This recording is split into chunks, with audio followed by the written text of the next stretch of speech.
Hey there, welcome to Blockhead, the podcast where cartoonists talk comics and just about everything else.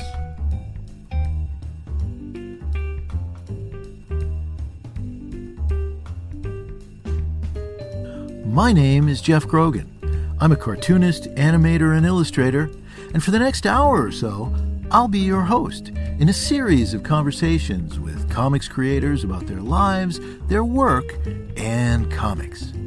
So sit back and enjoy.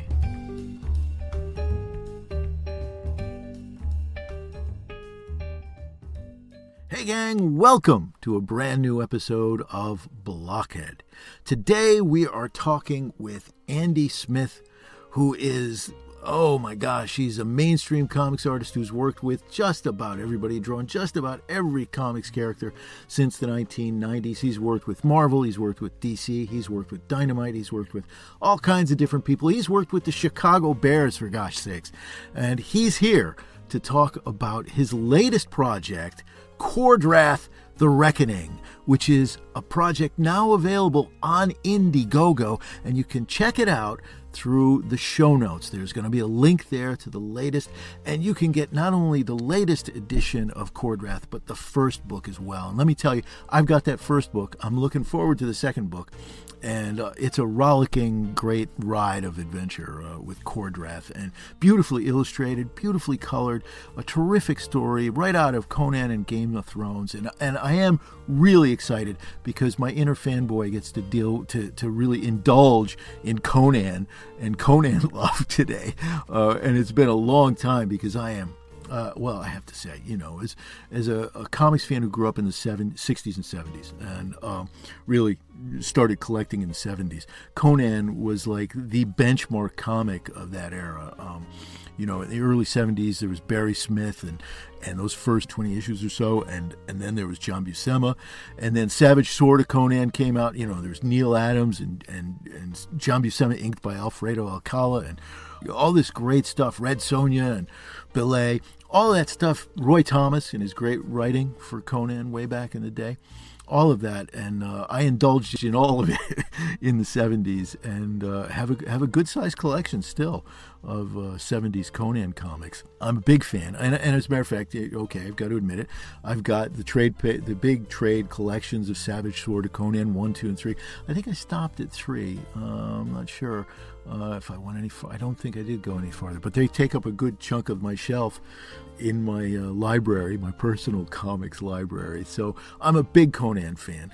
And so, yeah, okay, I know the show doesn't really go into that kind of stuff, but today it's kind of fun to be a 13 or 14-year-old again and talk to Andy about Kor-Drath, because it touches all those same chords, and it's definitely coming out of that. But it's got additional elements that make it unique and different and Andy's own work. So it's great to have him here to talk about it, to talk in a wide-ranging conversation, man. We talk about everything from Kor-Drath to Conan, to favorite Conan artists, to issues dealing with Andy's OCD and ADHD. All of those things come up in our discussion today, as well as just the basics of cartooning and Andy's pathway through comics, which is really, we're talking about 30 years of work in comics, and it's been a great career, working steadily all through that time, and worked on just about every character. So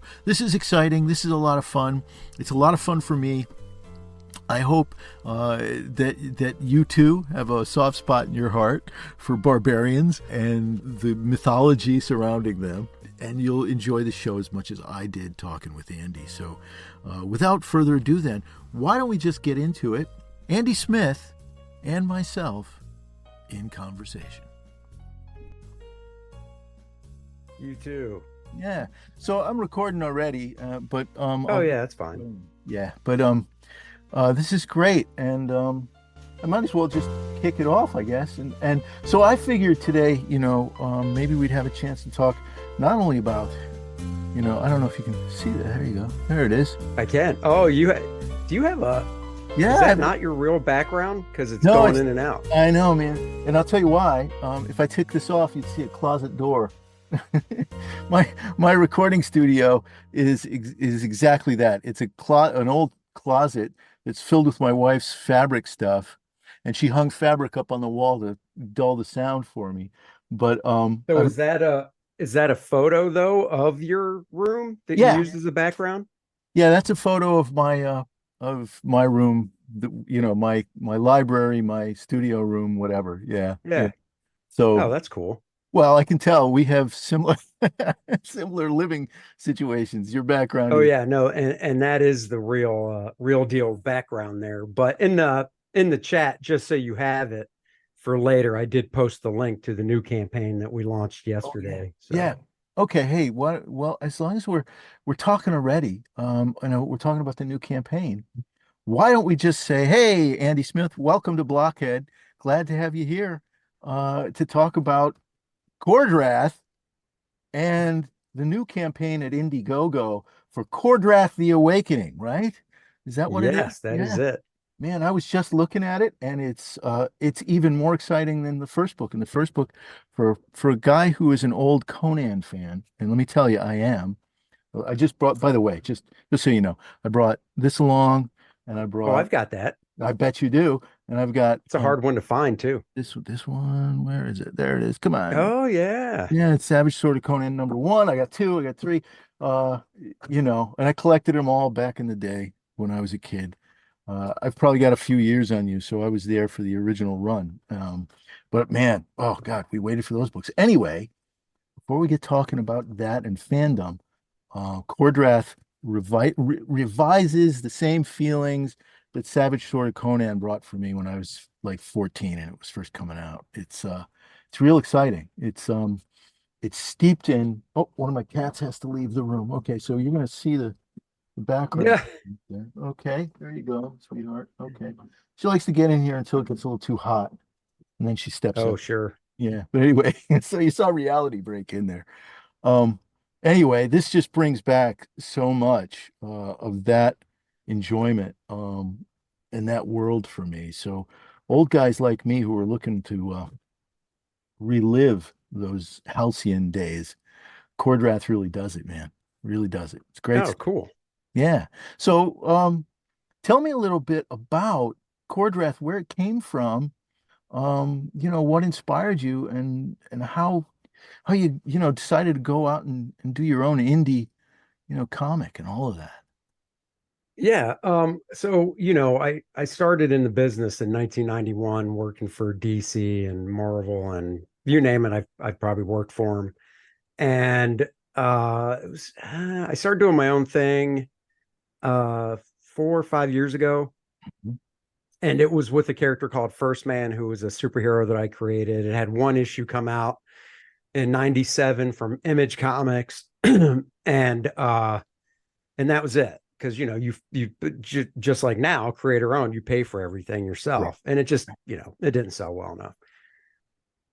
But when I wanted to get back into doing my own thing with the crowdfunding, because that was really kind of taken off, and I knew some friends that were doing crowdfunding that were kind of like me in the business for the same amount of time, if not longer, and decided to dip their toes in.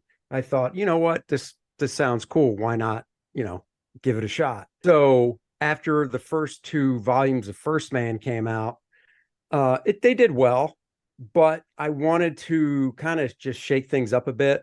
And instead of doing another volume of First Man, I thought, you know what? It was one of those things where if it really blew up, of course I'd still be doing First Man. But like I said, I thought it was okay. But I thought, you know what? Let's just try a totally different property and see if that does better. And I've always liked, Conan, Tarzan, John Carter of Mars, Mhm. that type of stuff. And John Buscema was a big, one of my favorites growing up, whether it be Conan or superhero stuff. He was just one of my faves. Uh, so I was talking to my buddy Dennis Turner, who I do Kor-Drath with, and Dennis is a big, lifelong comic book guy like me, collector. He's not in the business. He actually, well, I take it back. He's in the business, but on the other side, he's an appraiser, so he can appraise collections and stuff for people for insurance purposes. And he would go to shows sometime and set up with different people their booths and run the booths and stuff and sell books. but he's also huge into Dungeons and Dragons and role-playing games. We're the same age. We're actually he likes to tease me about it. I'm actually older than him by like 5 weeks. But we grew up at the same time, collected a lot of the same books. Mm-hmm. And I was telling him when we were driving to a convention a few years ago, I think it was 2022. 2022. We were driving to a convention, and I mentioned to him that, First Man, the second one was winding down. And I said, I think I want to try something different. I have this seed of an idea, and I want to see if it's something you'd be interested in working on with me. So I told him, I said, I want to do a barbarian fantasy type of book. I want to have, obviously the main character is going to be a big, muscly barbarian guy. And then I want him to have a female companion, whether it's just a friend or his girlfriend, whatever. I like that balance, two people. And I didn't want to do, him and like, I didn't want to do like a Captain America Bucky thing or a Batman Robin thing, because that's the nice thing about doing creator owned stuff. You're telling yourself what to draw. So Right. I want to draw the big barbarian guy, and I want to draw, an attractive sidekick woman with him, but I didn't want her to be a barbarian. I Right. didn't want to do like a Conan Red Sonja. I wanted her to be more of the sorceress type, into magic. She can cast spells and stuff, whereas Kor-Drath is the axe wielding, guy. And he does have a little bit of magic to him, which I'll get to. But, the other thing I told Dennis is too, I said, I don't want to be constrained with design wise, the Conan type world where basically it's loincloths, or you see, when Conan was walking through a village, I guess you could say just raggedy clothes and whatnot. Mm-hmm. And that's why Adriana looks the way she does, where she has like, I think if I pulled Adriana out of this book, she could work as a modern day character in a Sure. superhero book with the Sure. way I designed her.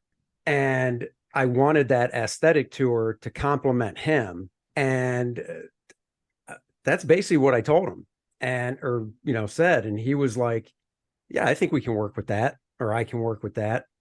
So, he thought about it for a bit and pitched a couple different ideas to me. And, we finally settled on one direction for it story wise. And then he really crafted this big world of it's called the Shattered Reach, which is actually just a part of the world. But it's the part where all these people live and stuff.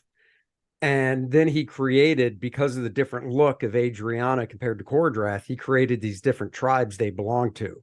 Kor-Drath belongs to the Red Lions, and everybody in the tribe, at least every male in the tribe, has a red lion tattoo. And it can be anywhere. It could be here, small. It could be on their arm. Kor-Drath just happens to have it right on one side of his chest, which obviously was done on purpose since he's the main character of the book, and we want the tattoo to be seen pretty much all the time, like a Sure. Superman symbol. And then Adriana actually belongs to the Black Eagles tribe, which he took what I did design wise with her and made it fit. So in his tribe, a lot of the people in the tribe, most of them dress in the loincloths or just tattered looking clothes type thing. And they're nomadic. So they set up with tents and they move around. Whereas the Black Eagles tribe, more of the people are dressed in a style like she has, and they're stationary. So they have buildings that are, they're made out of wood and stone, but you're not picking up and moving those things, Right. And then, he created actually 11 tribes in total. The first book, Kor-Drath the Awakening, deals with 3 of them, which is Red Lions, Black Eagles, and anacondas. And it's a world of magic. It's kind of like if you took Conan and dumped him in Game of Thrones, Right. in regards to the magic and stuff. So that's really where it came about, was just that 2-hour drive to a convention. And then just talking about it and then developing the characters from conversation and, my drawing them out and, going back and forth on design stuff. And yeah, that's how that came about. Well, man, it's a very rich world. I do have to say that one of the things I was impressed with when I was reading The Reckoning, the first book, was how in depth and thoroughly well conceived the world seemed to be. It really has all of the elements, this kind of mythology, and again, all the interaction between the tribes as you were describing. It's all really well worked out and really thoughtful. And I love the interaction between Kor-Drath and Adriana. One of the things that makes it different from Conan, Red Sonja kind of thing, is that the two of these are intertwined. They're like their destinies Mhm. are tied together, and their powers complement one another. I mean, he's a barbarian with a hint of magic, as you're saying. There's Right. something I haven't really, I don't know where it's going, but there's a thing about his axe and Yeah. where that comes from and how that's tied into it. And then she's obviously the more mystical one. But it's really interesting the way they play off of each other and the way that the two of them, it's not like the flirtation between Conan and Sonia. It's not even like Conan and Belay. It's a totally different thing, almost like a little bit of, I mean, you definitely get the feeling that these two people are connected and their success is dependent upon the two of them working together, which is a totally different Mhm. thing from Conan and one of the things that I really like about the series. Yeah, and that's, obviously that was done intentionally. Dennis's background besides, comics and stuff and the role-playing games, like I mentioned, is um he has pretty much, if it's a role-playing game, fantasy based, and even the superhero stuff in the 80s, like Marvel superhero, the role-playing game, and DC, he's played them all. And he's I mean, he's a DM, he's a dungeon master, so he doesn't necessarily play as much anymore as he uh, uh, DMs the games with the other people that are playing and leads the game and the story to the point of some of his friends from childhood that he's obviously, still connected to and talks with. He writes his own campaigns. And I Mhm. knew this going in. So it's not just he picks up the latest D&D book and is like, oh, we're going to play this game now. They got to the point for years where he would just write his own stories for the characters that these guys, his friends, created to use. Mhm. And I knew that going in, asking him this. It wasn't like I was like, well, this guy likes comics, okay, let's see if he can write. It Right. was, no, I knew about that. I knew that he's written short stories before. The only question there was is he's never written a comic book before, and that's a totally different animal. And the closest thing to it's a screenplay.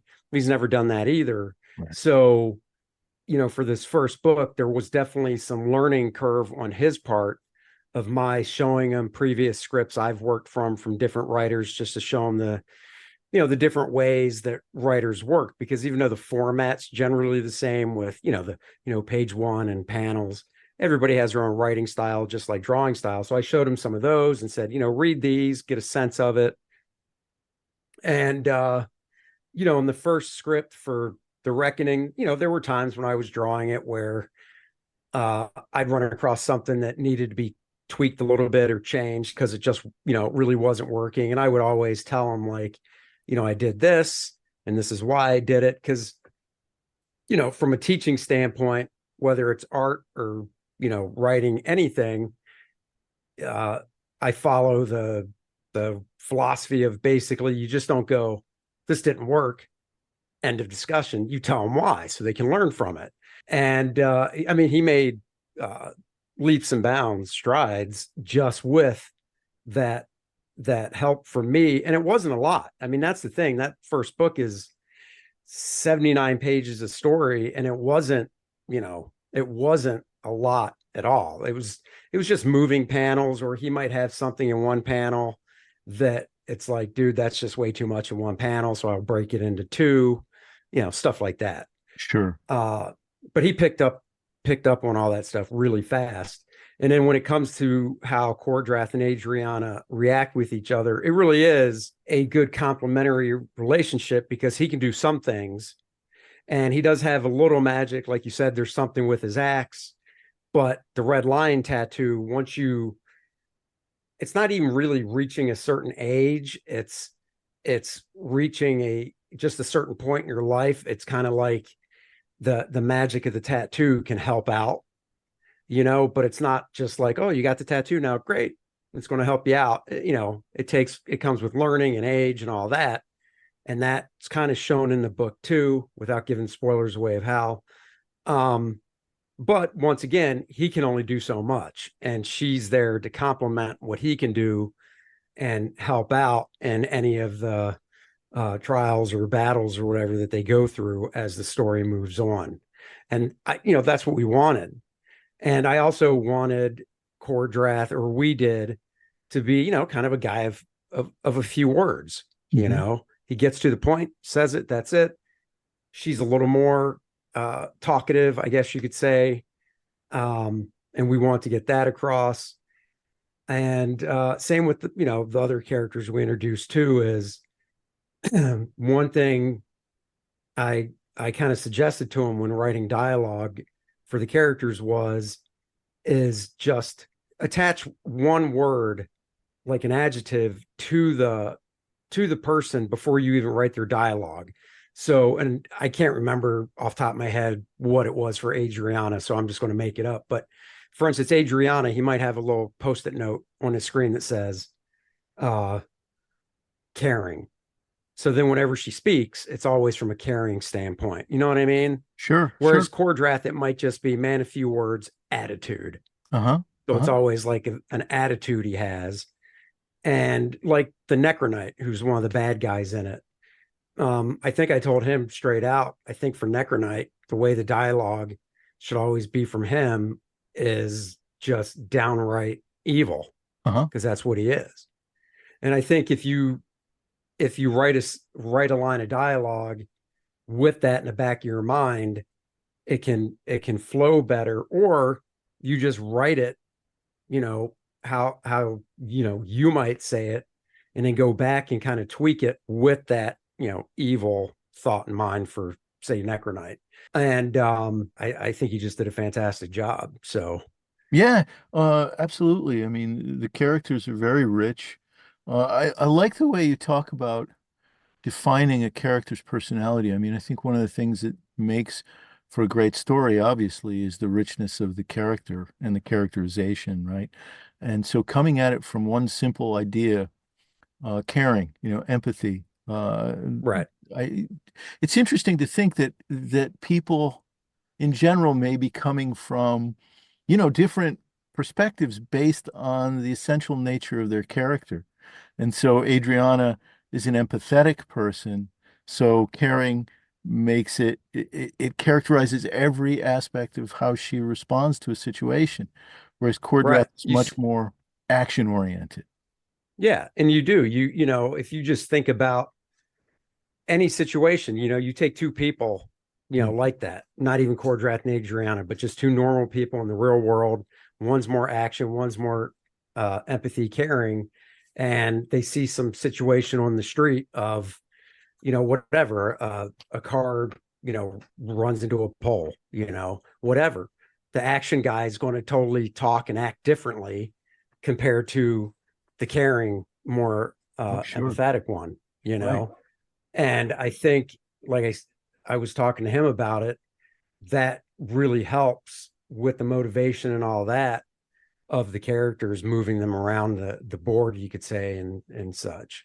That's a great lesson, I think, for anyone who's coming up thinking about, writing a comic, uh, and thinking about those characters, or even if you're just writing a short story or a book, is thinking about your characters in terms of, their essential outlook in a way, Right. their essential motivation. What is their essential motivation?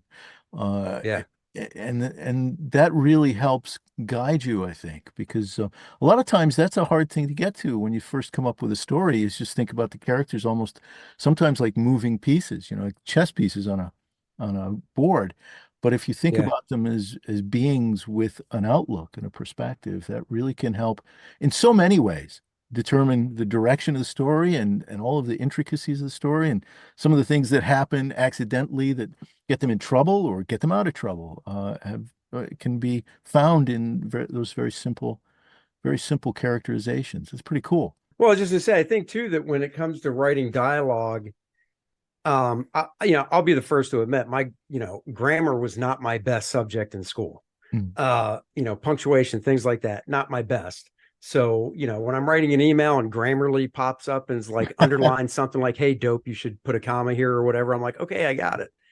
But I think when it comes to writing dialogue, at least the way I approach it for the few things I've done, writing wise, that is, I try to approach it from one, I want each character to have a different voice, just in the standpoint of, one character. And this was something else I mentioned to Dennis in the writing of the different main characters of the book is, one character might never use contractions. They might never say, "That's your sword." They might, or no, they might never say, "You're going into the cave." They might always say, "You are going into the cave." Right. Mm-hmm. So carry it through, make it so they never, ever speak where they can contract something down like that. Sure. Because that's their speech pattern. Uh-huh. And, for real world stuff that it's like, I'm better when it comes to looking at the script after it's written. And this goes for First Man and the other things that I've co-written or scripted, is reading it after I've drawn it, and reading the dialogue and then thinking, I think going back, this guy's more action oriented. He might say it like this, or she might say it like this, compared to just looking at a blank sheet of paper and coming up with the dialogue from scratch. Yeah. That's definitely harder for me to do. But when I can see it already down and thinking of how it could be reworded or something, it just clicks better. Mm-hmm. And I just really I think obviously dialogue is really important. And one of the ways for me, and I don't know, I don't consider myself normal because I have ADD, I have OCD. And I always say, I'm not even joking, I have both of those things. And I just like people watching and also people listening. Uh-huh. And I think it's important, you don't want to be eavesdropping on everybody, but it's good to listen to how different people talk. Yeah. Yeah. Absolutely. Because just the two of us don't talk the same. Right. Different inflection. And obviously you can take it to different areas. So if you're, writing real world and you're writing somebody from the Midwest, you're going to want to study how people talk from the Midwest and then carve it down to the individual person compared to if they're speaking to somebody from the Northeast, whatever. But you can still apply that to this world too. There's, we focus on 3 tribes. Well, it's not like these tribes they're in the same vicinity because they can travel by horse to each tribe, but it's not like Kor-Drath's Red Lions tribe is on the East Coast and the Black Eagles are on the West Coast. It might be like the Red Lions are, 20 miles away, right? So the dialect and talk might not be that much different, but because each person grew up in that individual tribe, it could be different on how they speak and such. Sure. So yeah, and I think listening to people really helps with that. Oh, obviously, yeah. It really is interesting to listen to be in a place like, Grand Central Station or something and listen to people walking through there because they're there from all over the world. And so there are all kinds of different dialects and different speech patterns. And it really is interesting. One of the things that is interesting too in the book is that is it for the Necro Knight Necronite, you use a different font, I think, for his, isn't it when he speaks? Oh yeah.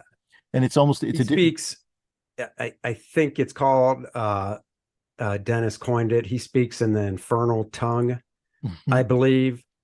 So besides just doing a different uh, color balloon and different color font, we wanted to basically have them speak with basically you can't read it, but down below there's a caption that obviously translates it. And it's so funny.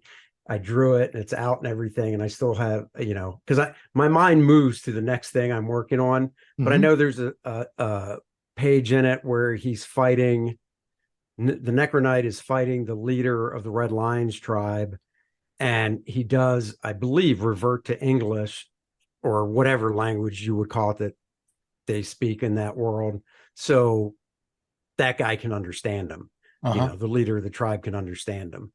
Right, So right. Okay. Yeah. So they can, well, every now and again, right, he's got to make that connection to instill fear. yeah, Yeah. Or yeah, other things. yeah, Yeah. yeah. It all works really, really well. The language and the dialogue, everything feels really natural. I think, first of all, it's obvious because I think this has been a real big success. Hmm. I was looking at the Indiegogo and you're doing real well and it's only brand new. So that's great. So there's Thank you. definitely a fan base. So it's resonating with the public in a big way. And uh, and I think altogether, it's a great package, but it's a great story and the characters are really wonderful. And altogether, there are a lot of really interesting things about the story as you were talking about from one tribe to another tribe. Uh, Kor-Drath's tribe may be more nomadic. Hmm. Adriana's tribe is more stationary, and you can see that revealed, in the artwork as you go through. You see the huts in uh, in the Red Lion tribe, and then you get to Adriana's world, and even as you were pointing out, the costumes are different, everything, and all through the book, unlike Conan, you do find as he walks into a tavern there is a whole group of the Scarlet Vengeance, and they're all in, Yeah. knights in shining armor kind of thing. And I have a feeling those guys are going to turn up again later because they don't play a part in this so much, but I have a feeling they're going to show up. But They might. So the thing with that is, and we didn't do it as part of this new campaign, uh because it's definitely one of those things. It's easy. I did it in First Man and another book I did, and it was easier. And what it is, we had a tier that you could back, a level of that first campaign where you could be drawn into the book. right, okay, okay, So those four, I think it's four, those four guys are all different, different. They don't know each other in real life, but they all bought that tier, which means they get drawn into the book, that's wonderful. which was explained in the tier that you get your own panel close up. And then you get, I think, four copies of the book instead of just one. So, hey, mom, I'm in Yeah, a book, whatever. Um, it's so yeah, I don't think they're going to show up again. And for the second book, that's Kor-Drath the Awakening, that's live now, we don't have that tier because there's not really a a good way. I mean, there's obviously other characters in the book, but there's not really. I don't want to shoehorn something in, and there's not really a good place to be like, oh, you could be drawn in. So we're not doing it this time around. Because in the other books I did, it was superhero real world. So it was like, oh, well, there's definitely going to be a crowd scene at one point. sure. We'll just throw them in the crowd. Yeah, Um, but that was fun. I know they were happy with it because of, kind of being main characters. And who knows, maybe at some point it would be fun to do a callback with them and have them show up again. They could be cannon fodder. Oh, Kor-Drath, we'll help you. Slice, whatever. It's like, some help you are. Um, you know so that's why we did that. But then, even just drawing this stuff, and whenever I can sneak somebody in, I like to. So in that bar scene, Dennis's wife is the barmaid. okay. Uh-huh. My wife is, uh I guess, a waitress. She's on the page where you see those four guys, Okay. Yeah. uh that has darker hair. That's my wife. Oh, um there's a little boy in the book when they're walking into that village right. who, they tell go get a horse or something, and that's like his nephew. And then there's another friend of his who we drew his kid in, and this new one coming up, if there's a chance I might draw my daughter in it. And Sure. and that's just one of the things in general that even in art school I was kind of taught, which is, if you have to draw a crowd scene, instead of stressing out, or not even stressing out, but instead of like really thinking, oh, I got to make every face individual, just think of people Sure.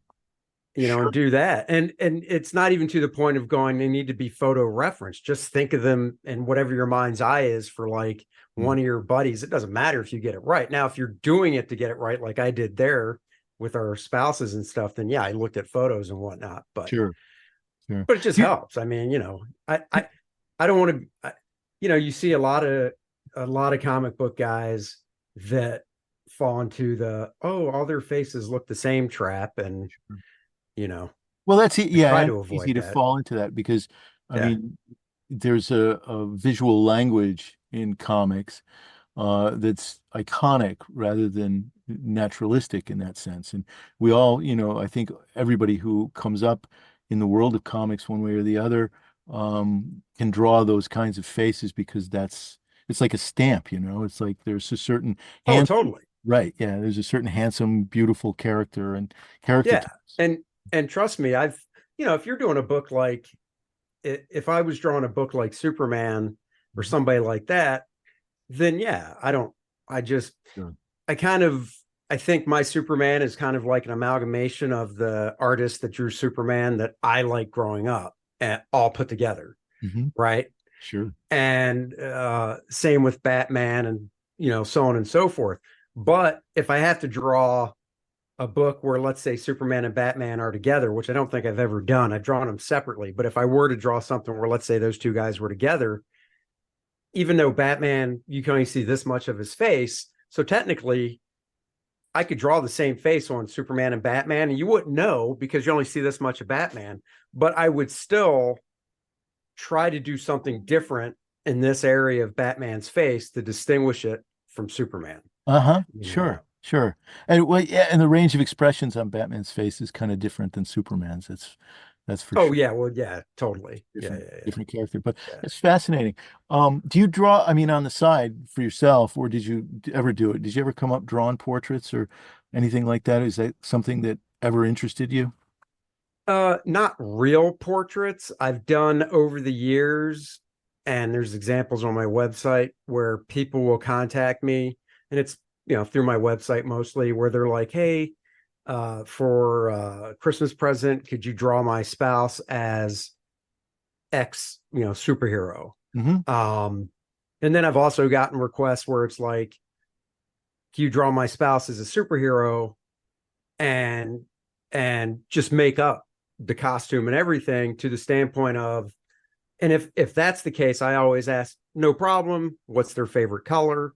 Because if the piece is in color, I'll incorporate that. And then I'll be like, well, what are things they like to do? So I can incorporate that into the costume. Hmm. Or they'll just tell me flat out, you know, I had one person say, they like Superman, but I don't want the S. Maybe do the costume, but put his initial there or Sure. something, and stuff like that. So they're they're portraits from the standpoint of they're not caricatures with the really exaggerated and larger heads and stuff. And even caricatures like Mort Drucker, where it's more realistic proportions, but still everything's really, it's cartoony.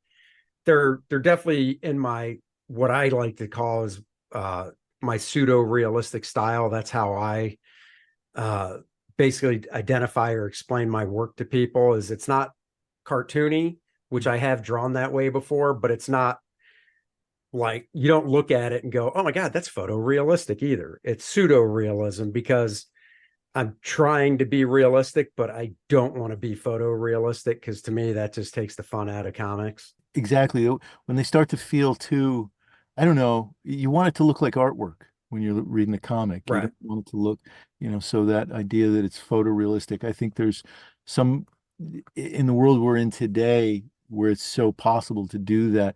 I don't know, it loses some life when you lose the line, you lose the individuality of the artist, and it's all this airbrushed stuff, and it really begins to feel like plastic in a way. And Well, even in the comic book world of things, it's even the thing that I notice a lot, because I'm still a big collector. You can see the graphic novels and books behind me, but over this way, what you can't see is I've got 25 long boxes of comics. So, for people that don't know, a long box holds about 250 to 300 books. So you can do the math of how many I have. And I still go to the shop every Wednesday. That's when new funny books, new comics come out. And I still pick a few things up, not nearly as much as I used to, but I generally like to flip through stuff and look at everything because I think it's good for whatever profession you're in to be on top of it and Sure. see what's new and, where things are going. And I tell you, one of the things that just really surprises me, and I've talked to some of my other peers about this as well, is a lot of the newer stuff I see is you've seen the book How to Draw Comics the Marvel Way, right? Sure, of course. Okay. So if you look at How to Draw Comics the Marvel Way, which came out obviously from Marvel Comics, this is for the people that don't know, it came out in, I think, 1977. John Buscema was the illustrator of it. Stan Lee wrote it. And there's a section of the book when John is talking about figure drawing, and he shows somebody punching, and he shows, like, I'm just going to say let's say it's 8 figures and they're all punching, Mhm. and they overlap each other, and he points out weak, as in that's the weakest punching pose you could draw. Then he points an arrow and it's like, okay, as in that's not bad, it's okay. And then he points an arrow at the one that's like really got the most action, it's moving. I mean, look, we've all seen boxers when they punch, their bodies are still maybe tilted like that at the most. Mhm. But in the Marvel way, they're like leaned over like this, really extending the punch because Right. you want to give that feeling of movement. And my point is, I tell you what, a lot of the comics I look at now, it's like these guys, these artists have never, one, seen that book, and two, they're they're either looking at photos or they're just drawing that it's got to be like the weakest one, that Buscema was like, this is weak. You don't do that. Well, And I I was was just just gonna gonna say, say, it's just boring. There's yeah, no yeah, excitement to it. yeah, yeah. I agree. Exaggeration is what cartooning's all about. I mean, it's the nature of Yeah, cartooning. So whether yeah, you're talking about drawing in a style that is as volumetric as something like Neil Adams, right, or your own, right. you're still talking about exaggeration because obviously Yeah, Kor-Drath is not living in the real world. There's not a guy. I mean, even Jason Momoa doesn't look like this guy, right? But right. that's because it's a comic, and in comics, Exactly. the fun of comics is in its unreality, is in its ability to be something beyond a movie, beyond, whatever it is, Pixar, whatever you're talking about. Yeah, It's this and there's something in the use of line that allows for and encourages that. When you eliminate line in favor of, all of this, again, this very volumetric quality, there you do lose that organic kind of flexibility that you have when you design things by drawing with line to begin with, rather than hmm, working out with shapes. When you work out just with shapes, you're kind of locked in a way that doesn't really allow for that kind of flexibility and that kind of stretchability, malleability that line has. And so, I think Buscema and that book and what you're talking about really hit the nail on the head when it comes to whatever kind of cartooning you're doing. It's important to remember that this is one, it's lines on paper or lines on screen, whatever it is. It's drawing, and its nature is in drawing and in exaggerated drawing, right? So right. that's the excitement about it. And so one of the things we loved as kids, and again, I don't follow mainstream comics so much anymore. One of the things I still love, and I loved as a kid, was the stylistic differences between, an Andy Smith or a Jim Starlin or a Neil Adams or a John Buscema or a Sal Buscema Right. and John Buscema or Jack Kirby, who's, Harvey Kurtzman or Steve Ditko. All of these guys have different stylistic approaches. And that's where the love is, man. That's where I Right. don't want Steve Ditko to look airbrushed, and I don't want him to be this photorealistic Spider-Man. I want the weird, strange, kind of quirky Spider-Man that Steve Ditko drew. I want the Fantastic Yeah. Four the way Jack Kirby drew. I want the thing to be blocky and odd and nothing that could ever be in the real world. I want it to look Oh, like. and the thing is a great example because, in this, and two things. One, going back, you want the thing to look like Jack Kirby drew or whatever. And it's not that the next artist that takes over the book, you don't want him tracing Jack Kirby. You want to have that flavor, Yeah, and John Byrne, who had a great run on Fantastic Four in the 80s, yeah, had that flavor, yeah. but the thing is one of those characters. I've drawn him a few times. I still consider him one of the hardest characters to draw. Mhm. But you brought up Neil Adams. Now I love Neil Adams' work, just love it. Me too. But he did, a few years before he passed away, he did a 4-issue Fantastic Four miniseries. Mm, And I love Neil Adams, but the thing was awful. yeah, He gave him a neck. The thing should never have a neck. He gave him pecs. He gave him anatomy. yeah, I mean, honestly, the way he drew the thing and the way he drew the thing moving and the proportions looked more like a gorilla with the orange brick plates. yeah. And once again, Neil's fantastic, but not everybody's fallible, and not everybody can draw every character. Sure. And I like I said, I knew Neil. I'm sure if you asked him, he'd be like, it was the best thing ever, whatever. He was that type of Yeah, personality. yeah. But maybe and I can see why you'd come off that way, but who knows? Maybe in private, one-on-one, or even to himself, he'd be like, man, I just can't get this guy right compared to like a Jack. Mhm. um Well, the and thing that's is, just it. the thing is a totally differently. It's designed from, but when you think about it, the cartoon. This is a matching of the artist temperament to the subject, right? And sometimes, or to the characters, the property, whatever you want to call it. Sometimes there's no connecting. And with Neil, I can Right. see Neil Adams in the Fantastic Four is not, that's just not right. You can No. take somebody like a Starlin and put him on Fantastic Four. And Starlin's got this volumetric quality, this, Sure. rendered kind of quality, but it's exaggerated. It looks like Starlin no matter what, right? Oh and yeah. and you could see him doing the thing, and he's done it many times. But Yep. but Neil Adams on the thing, there you're all. It's like it's gonna matter and antimatter, man. It's gonna Yeah. explode. And I can see why Neil Adams would want to do it. I've not done this yet.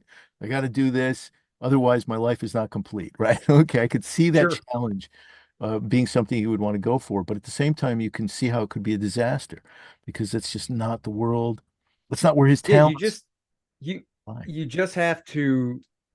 And I mean, this is why I tried, and I've drawn, like I said, I've only drawn them a few times, and the I've tried the approach where you kind of indicate, not nearly as much as Neil did. Like I never gave him a neck. Mhm. Like I can never do that because the thing just doesn't have a neck. Right. So I never gave him a neck, but I drawn him one time where I did give him some muscle indication, just have how you shade Mhm. the rocks on them. So you put the, heavier shadows underneath where the pecs would be.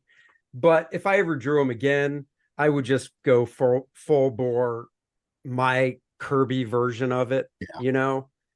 And I think one of the things, no pun intended, with that character is a buddy of mine drew a character for DC named Rocket Red, who was in armor, right? Mhm. Like bigger, Iron Man type armor, but not like skin tight like Iron Man's was. It was real bulky. And I remember him telling me that when he drew that character, at first he was drawing, sketching out a person like he normally would, then put the armor over top, right? And he said he just got to a point where he just kind of threw that out the window and was just like, nah, his chest area, if you look at the basic shape of the armor that covers his chest, it's basically a big cube, Uh-huh. right? And his arms come out of the cube and his head comes out with a helmet and so on and so forth. And he was like, so I don't, he went from basically drawing a person with, a rib cage and all that and putting the armor on it to going, nope, just draw a big cube, draw the arms coming out. And it just like clicked, Yeah. it's like the light bulb went off. Yeah. And I think that's what it is with the thing. I remember John Byrne, and it wasn't obviously, Marvel would do special stuff in the back of books every now and then. And they did something like How to Draw the Thing by John Byrne or something like that. And, you know, you and I could understand it, but there's no way a 8, 9-year-old kid got it would be like, I can draw the thing now, because it wasn't meant to be serious. But the way John Byrne broke it down with the big shapes, as a kid, I was like, but now, or, whenever as a pro, I could look at it and go like, oh yeah, that makes total sense. Sure. Oh yeah. Well, when you think about it, one of and this goes back to your idea about characterization and identifying the outlook of the character. When you think about it, an artist is very much the same in a sense that when you think of Jack Kirby's outlook in his work, Kirby was first of all about action. That's the first thing. Oh But yeah. Kirby's approach to comics was almost like that of a graphic designer. And when I say Mhm. graphic designer, it's that he worked in a way, especially you look at the stuff from the 60s and then into 70s, everything's very flat. Everything's Mhm. very diagrammatic. Mhm. The Eternals, and I'm thinking of some of those costumes, but I'm also thinking of, a variety of his different techniques. He used these graphic elements that are overlapping, interchanging, but they're very flat in their conception. He saw the two-dimensional page and he worked it out in terms of shapes. And the thing is very much a Mhm. part of that. Uh, but if you take that and you give it to somebody like Adams, who is essentially all about, volume and light and dark and how light and dark reveal volume, uh, Mhm. you're talking about a totally different approach to art making. And Mhm. so the one just doesn't mix with the other unless you've got the kind of temperament that can morph, and become, Right. all of those different approaches. But you have to have that analytical approach to begin with. And I think Neil Adams, was what he was.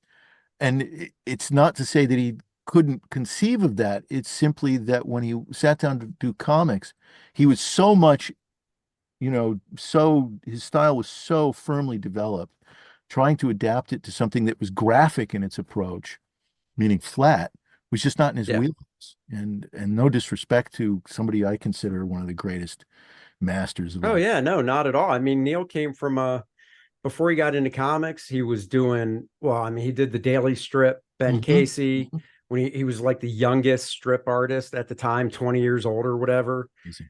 And like you said, Genius. he learned from advertising art, working in that, what I think is just like if I could go back and pick a time to live in to get into doing cartooning and art and comics, Mhm. it would be during that what I consider like the golden age of advertising art, where it was a lot of like, we want comic strips to advertise our product, Yeah, because yeah, I sure. love that stuff. Uh-huh. And And it's in Kor-Drath too. We've got it is. we got advertising in the back. Yep, it Twinkies ad. is. It's a fake ad. I got to say that it's a fake ad, but I put those in all my books. So that's like the fourth one I've done. Uh-huh. Um, but I love that stuff. And Neil comes from that background. You're taught like, hey, you need to have a guy hammering a nail on an ad. Take a photo of a guy hammering a nail, Yeah. and not that you trace the photo off, No. but you use it as reference. So if you want to push his body over a little more to make it more action oriented, you can, but you get the accuracy down of what it looks like with a guy holding a hammer, holding the nail, hammering, Yeah, you yeah, yeah. know. Yeah.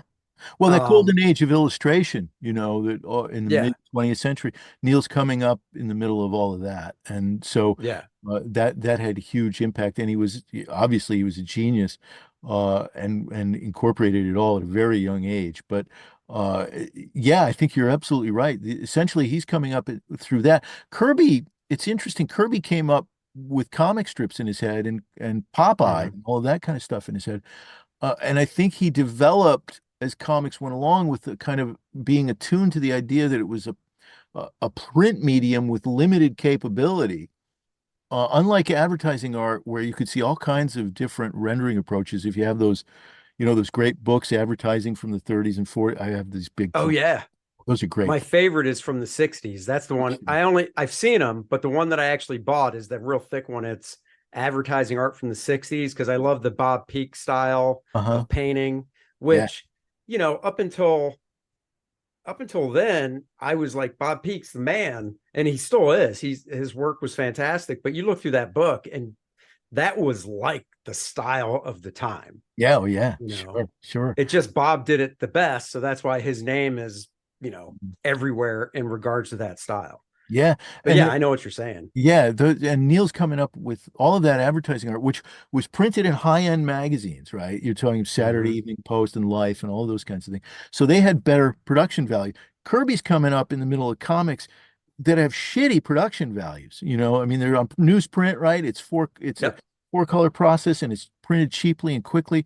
And he's adapting to something that's entirely different, in its capabilities. He realizes very early on that the biggest impact is through color and line and this kind of graphic approach, and he adapts that. And that's kind of how his work takes off.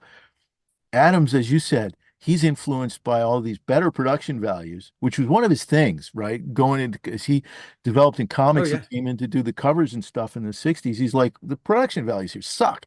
And he was, Oh yeah. real key on that. One of the areas where in Adam's work where you see that graphic capability, though, is in his layouts, because his layouts were really very different Right. and always very graphic and attuned to the layout flatness of the page. So it wasn't that he was unaware, it was just simply his conceptions of the figure were still in that world of advertising that we're talking about. I have to ask you, okay, so you went from First Man now to Kor-Drath, and you went from a superhero book to this, to an entirely different world. What were some of the challenges for you as an artist going from drawing the superhero character, which obviously you've done for many years beforehand? And forgive me because I haven't followed mainstream comics in a long time. Sure. I'm not familiar with your career trajectory and everything you've done prior. But as we're talking, I'm getting that understanding. But what were some of the challenges going from your first project to drawing Kor-Drath in the world of Kor-Drath, which is so, thoroughly well conceived and well rendered? Hey, Geoff here, taking a moment to stretch and grab a quick refreshment and to tell you how you can become a contributor to this podcast by joining us at patreon.com/Geoff Grogan. Naturally, production of this podcast is not without its costs, and by joining us at the paid level, you'll ensure that I'll be able to bring you great interviews and discussions with top-notch comics creators on a regular basis. And if you join at the paid level anytime between now and June 1st, you'll receive a free copy of Donut and the Cheeseburger, Race for the White House, mailed directly to your door. So join us, won't you? That's patreon.com/Geoff Grogan. And now, back to the show. Well, that dates back to 20.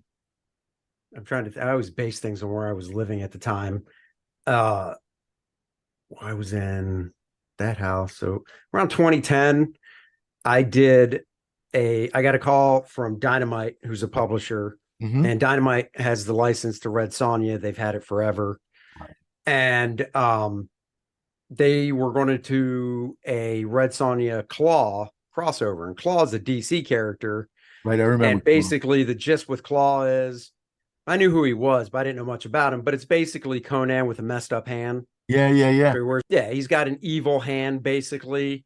Not to the point where it's like the movie. There was a movie where the hand had a mind of its own. It's not that evil, but he wears a red gauntlet over it because his hand's gnarly looking and stuff and whatever. So they were going to do a Red Sonja crossover, and I was finishing up a job. And, you go from I was freelance, so one job to the other.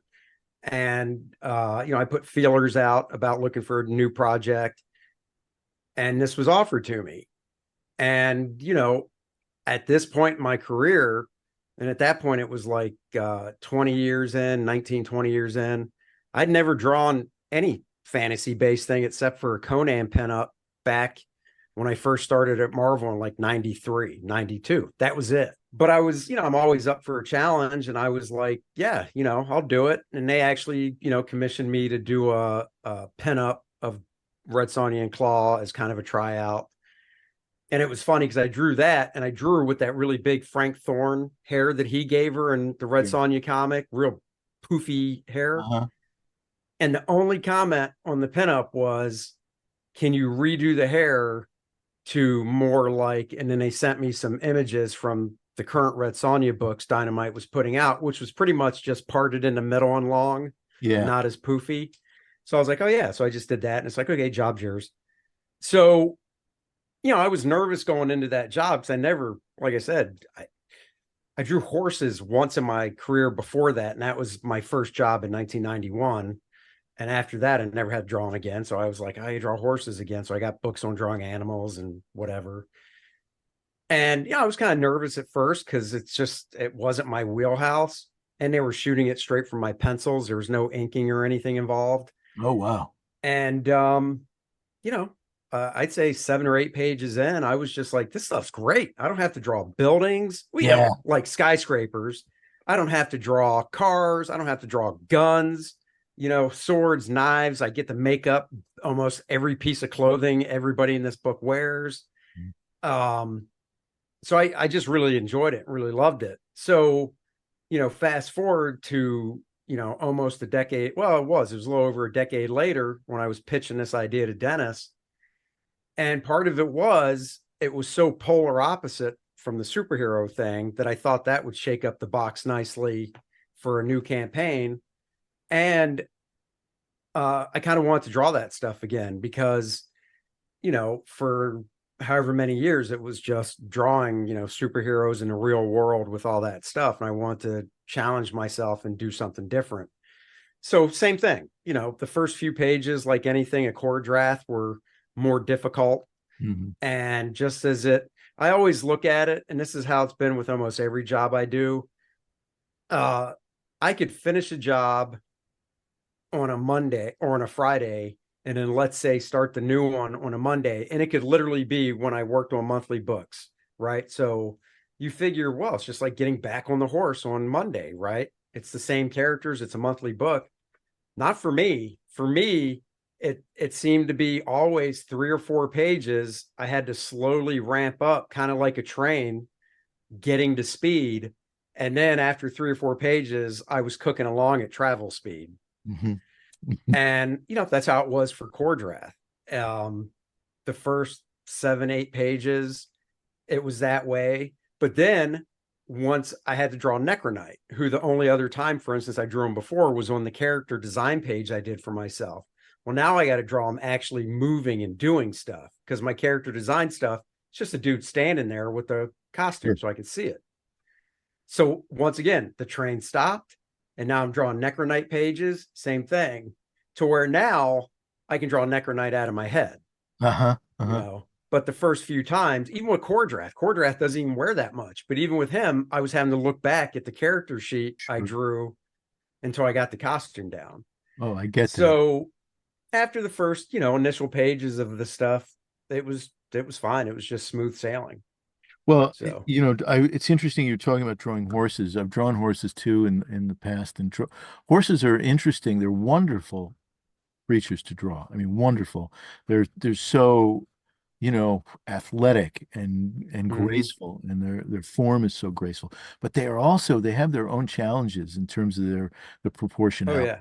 And seeing them as you do, and anybody who works in comics would, from a variety of different points of view, is really where the trick is. And you've done, I think, a beautiful job. When I look at the Necronites, I'm looking at a panel here that's absolutely fabulous. You've used it as, I think, an iconic reference. I don't know if I can get that. I can't really. There's like only one little place where I can get the picture to show. Yeah. And anyway, it's this really terrific image. But I look at the armor on the horse is almost as intricate as that on the Necronite himself. But I can imagine the Necronite's costume is very intricate. There's all this stuff going on, man. I know. Really, whoa, what were you thinking? After I had to start drawing them in the book, I was like, why'd I do this? But I mean, you just got to make him cool. Yeah, I mean, he's the Necronite. He's got to be, at least this was in my mind and Dennis's when we were talking about the characters, he's got to be the opposite of Kor-Drath. I mean, Kor-Drath, I wanted I didn't just want to do Conan, which is basically a loincloth. I mean, yeah, there are those later issues where for some odd reason, John Buscema was like, I'm going to draw Conan wearing a loincloth and basically a blue t-shirt. I never understood that. I was like, why are you, maybe he could draw it faster because there's no anatomy. I have no idea. But, I knew Kor-Drath couldn't just be a loincloth and the different, because I gave him that different style haircut, which there's a story reason behind it. Yes. So, I gave him the one, I didn't want Kor-Drath to be asymmetrical in his design. So he's got the one shoulder pad, but then he has an armband on his upper arm on one arm, but then he has a wristband gauntlet on another arm. Like the only thing symmetrical on him are his boots, Yeah. But then when it came to the Necronite, it was, well, this guy, he's undead. He was brought back from the dead. He's a badass. And the first colors that came to my head were black and red, because red is always great to, show, to subconsciously suggest violence, or somebody's like a badass, like Adriana's red because she's tough, and then obviously black. And another thing is, points, angles, sharp edges and stuff also help get that point across for a bad guy. So I did that with them. But like I said, I can draw them now out of my head without looking back at them. So it's not that bad. Yeah. But at first I was like, man, what did I do? And same with the horse. I still have to look at the horse, just how the accoutrements go on the horse that I gave him to get him right. And that's where my OCD comes in, man. I tell you, I wouldn't wish OCD on anybody, because when I look at a comic book, right? And I know you said you're not into the newer stuff, but I'm sure you'll know some character names when I mention them. So there's a character from the early 90s named Cable. Sure, of course. Right? Yeah. Cable has, well, the one thing I give Rob Liefeld a lot of credit. Rob created Cable, but one thing I give him credit for is, and he was really smart about this, is obviously if he drew Cable on page 1 wearing a certain outfit, if on pages 2 and 3 the time of day hasn't changed, it's the same outfit. But then let's say on page 15 it's 2 days later, Rob could draw him in a totally different costume and it doesn't matter, because it's like Jack Kirby. Jack Kirby never drew Odin with the same helmet unless it was a direct one page after another. But if it was like a day later, Jack's like, I gotta draw Odin with a helmet. I just make it up because it's a totally different day. Those helmets are great, right? Yeah, they're great. So with Necronite, I can't really do that because this is what he wears, right?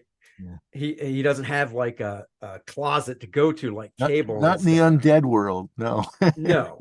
But getting back to the OCD thing, when I do look through comics, and for instance, let's say, and I'm just totally making this up, but let's say Rob drew Cable on page 1 and he had like, I don't know, 4 pouches strapped across his torso, right? And then let's say on page 2, it's the exact same costume, but Rob messed up and only drew 3. But it's colored the same and everything. Well, I don't know if you know this. Joe Kubert told us this when I went to the Kubert school.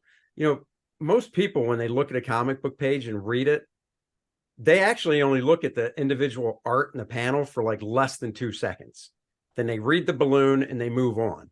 Yeah. So as the artist, I don't really enjoy that, because I'm like, well, I put a lot more time into it than that. Yeah. But as an person with OCD, I would notice if I turned the page and Cable had 3 instead of 4 pouches, and that's the crap that drives me insane. Sure. So when I'm drawing myself, I get so OCD over stuff to the point of going, oh, that boot, I have it a little bit lower than it should be on his leg. It needs to be half calf, right? And I have to remind myself, dude, the guy looking at this is looking for like 2 seconds. And even if he looks longer, his eye probably isn't as in tune to that stuff as yours is. And he's not going to notice if the boot is a little low compared to the previous page. Or- But that is the stuff I go through. oh my So, gosh. Are you one of those guys who writes letters about that stuff? Because there are people who write letters, right? About you'll get like, man, your boots are too low, or you're missing oh the no, no, no, that no, no, no, no, here. no, no. It's You no, no, no, no, no, no, no, no. you didn't get I've that never far. once written a letter. It's just because I know it's just me. I mean, it Yeah. took me a while to realize that, Yeah. There but are people now who it's just it it's kind of like I slip into that, mhm. and then I just have to tell myself, dude, your OCD's kicking in hardcore. Stop. Like you see on TV the people when they do the specials, it's like TLC, living with OCD, and it's the guy that walks into a room and he's like, light switch, flick, flick, flick, flick, flick. Damn it, I did it wrong. Start over. I don't want that, but there are days I wish that was it and I had nothing with drawing. Uh-huh. All Yeah, mine is drawing. And sure. at first I thought it was perfectionism, which is death, but it's not. It's just this OCD obsessed. I'm just so compulsive over the stuff. So do you put can you put it aside now, like when you're reading a comic, or are you still getting hung up on stuff like that? Oh no, I still get hung up on it, but um when I'm talking to friends or even fans at a convention who, will sometimes just say, "Oh, comics are ridiculous. When I was a kid they were 60 cents or 25 cents and now, a standard comic from Marvel is 3.99 or 4.99." And they'll say, well, like Dennis. Dennis is a perfect example. He came over one day and I was like, you got to read this. And it was like a 48-page graphic novel, right? And I'm not kidding. 10 minutes later, he's like, oh, that was really good.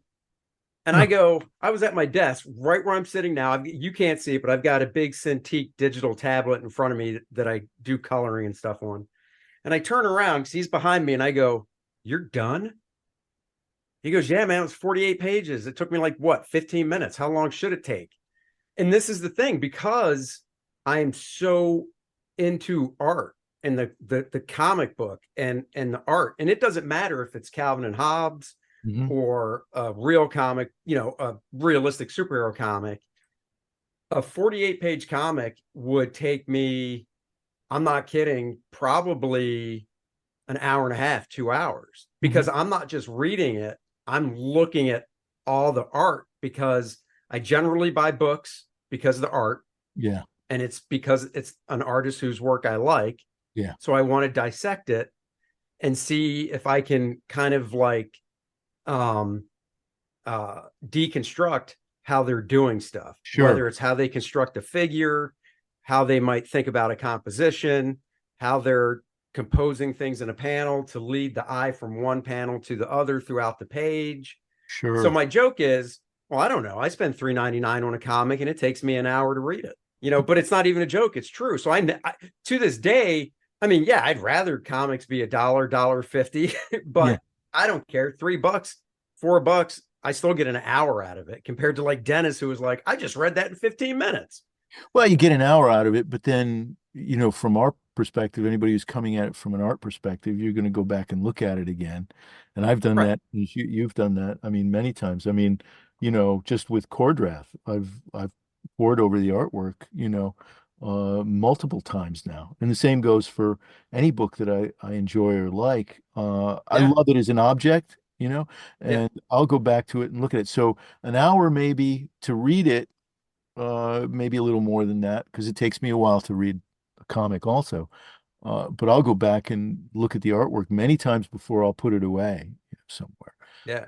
So Well, and that, the thing too is, uh, and this is obviously, I didn't realize I had ADHD until I was, I think, 30. mm, So 20 something, 24, 25 years ago.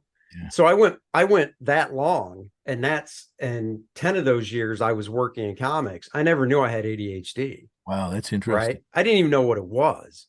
So it's not like I was working and I was like, why can't I concentrate? It was none of that. But then I picked up a book called Driven to the title of the book is ADHD Driven to Distraction. And I started reading it, and I can vividly remember there's 100 questions to ask yourself. And it's kind of like, oh, I don't know, if you answer yes to 10 of them, you're fine. Dude, I must have answered yes to and I'm not kidding, 97 out of 100. Oh my God. Right. Wow. So I've got really bad ADHD. Unfortunately, my daughter does too. And one of the things with ADHD is, and it definitely happened when I would read novels, but it still even happens with comics, is you'll read and then you'll realize, and the best description is with a novel, not a comic, but I would read maybe 2 or 3 pages in a novel Yeah. and then realize that I zoned out or something and I have no idea what I just read. And I'd have to go back and read those 3 pages again. Mm-hmm. And the same thing could easily happen with the comic as well. So, my daughter bust my chops because, like yesterday, I had some downtime. So I sat down and picked up a comic. She goes, "Oh, Dad, you reading a picture book?" And, she'll be 21 and she's busting my chops. It's not like she's 10 busting my chops. She'll be 21. She's like, "Oh, Dad's reading a picture book." And my wife reads novels and she's like, "Why don't you read books without pictures, novels?" And I'm like, and I've told her, I said, I'll be honest. I said, I've read a number over the years. I have them, but honestly, it's just hard with ADHD. Yeah. It's really freaking hard, even if I, have my Adderall that I take every day. Right. Yeah. So, and I don't get enjoyment out of it like I did, and I get more enjoyment out of comics. So I'd rather do that. Well, it's funny that you would ask. It's only your, life's work. But I mean, Well, yeah, and she knows that. I mean, she can say that, but it's your daughter. Yeah, of course. she's been going to the comic shop with me every Wednesday for like 2 years now because she Oh, gets comics now. oh, cool. So she can shut her little mouth, but because I can say the same thing to her. But Well, what was it that led you to pick that book up in the first place? The book about distractions. I mean, how did that come about? You must have been asking yourself some questions. yeah, no, I definitely was. It was before my daughter was born. I know that because she'll be 21 in May, and this was like in 2000. Um, I must have seen, the internet. Not that it Mhm. was brand new, but I can still remember we got our first computer and got, the good old AOL disk for Sure. free. Yeah, yeah, I think it was like 1996 when we got it. yeah. So it very well could have been just something I saw on the internet. And I was like, ADD, attention deficit, and an ADHD, attention deficit hyperactive. What? And and I think I might have just looked into it. I know I was seeing a psychologist at the Uh-huh. time, not a psychiatrist, Right. but a psychologist, and maybe he mentioned something to me. Um, and I just, I just saw it, and out of the books at the bookstore, I was like, oh, that seems interesting. So I picked it up and read it and was like, wow, this this really nails me to a T. And it's one of those things where it's it's a double-edged sword because it's good to know I have it when I'm working because I haven't always been on ADHD medication. And I've been on it a couple times throughout my life where I've gone on it for like a couple years and I'm like, because it's not something like I'm aware of it. So if I'm at my desk and if I see myself starting to kind of zone and not really focus, I'll self-talk and just be like, dude, you're not concentrating. It's your ADHD. But there's also only so much self-talk you can do, Right. and you just have to, you have to learn. It sounds weird, but you have to learn really what's the best time of day to work for yourself. Like I know people that start work at 2 in the afternoon and work till 2 in the morning Yeah, and they're sure. married. Mm. And I'm like, well, I know your wife doesn't work those hours. How do you, you know, and I'm the type of guy where I've tried, I've tried so many different working techniques in regard to here's my script.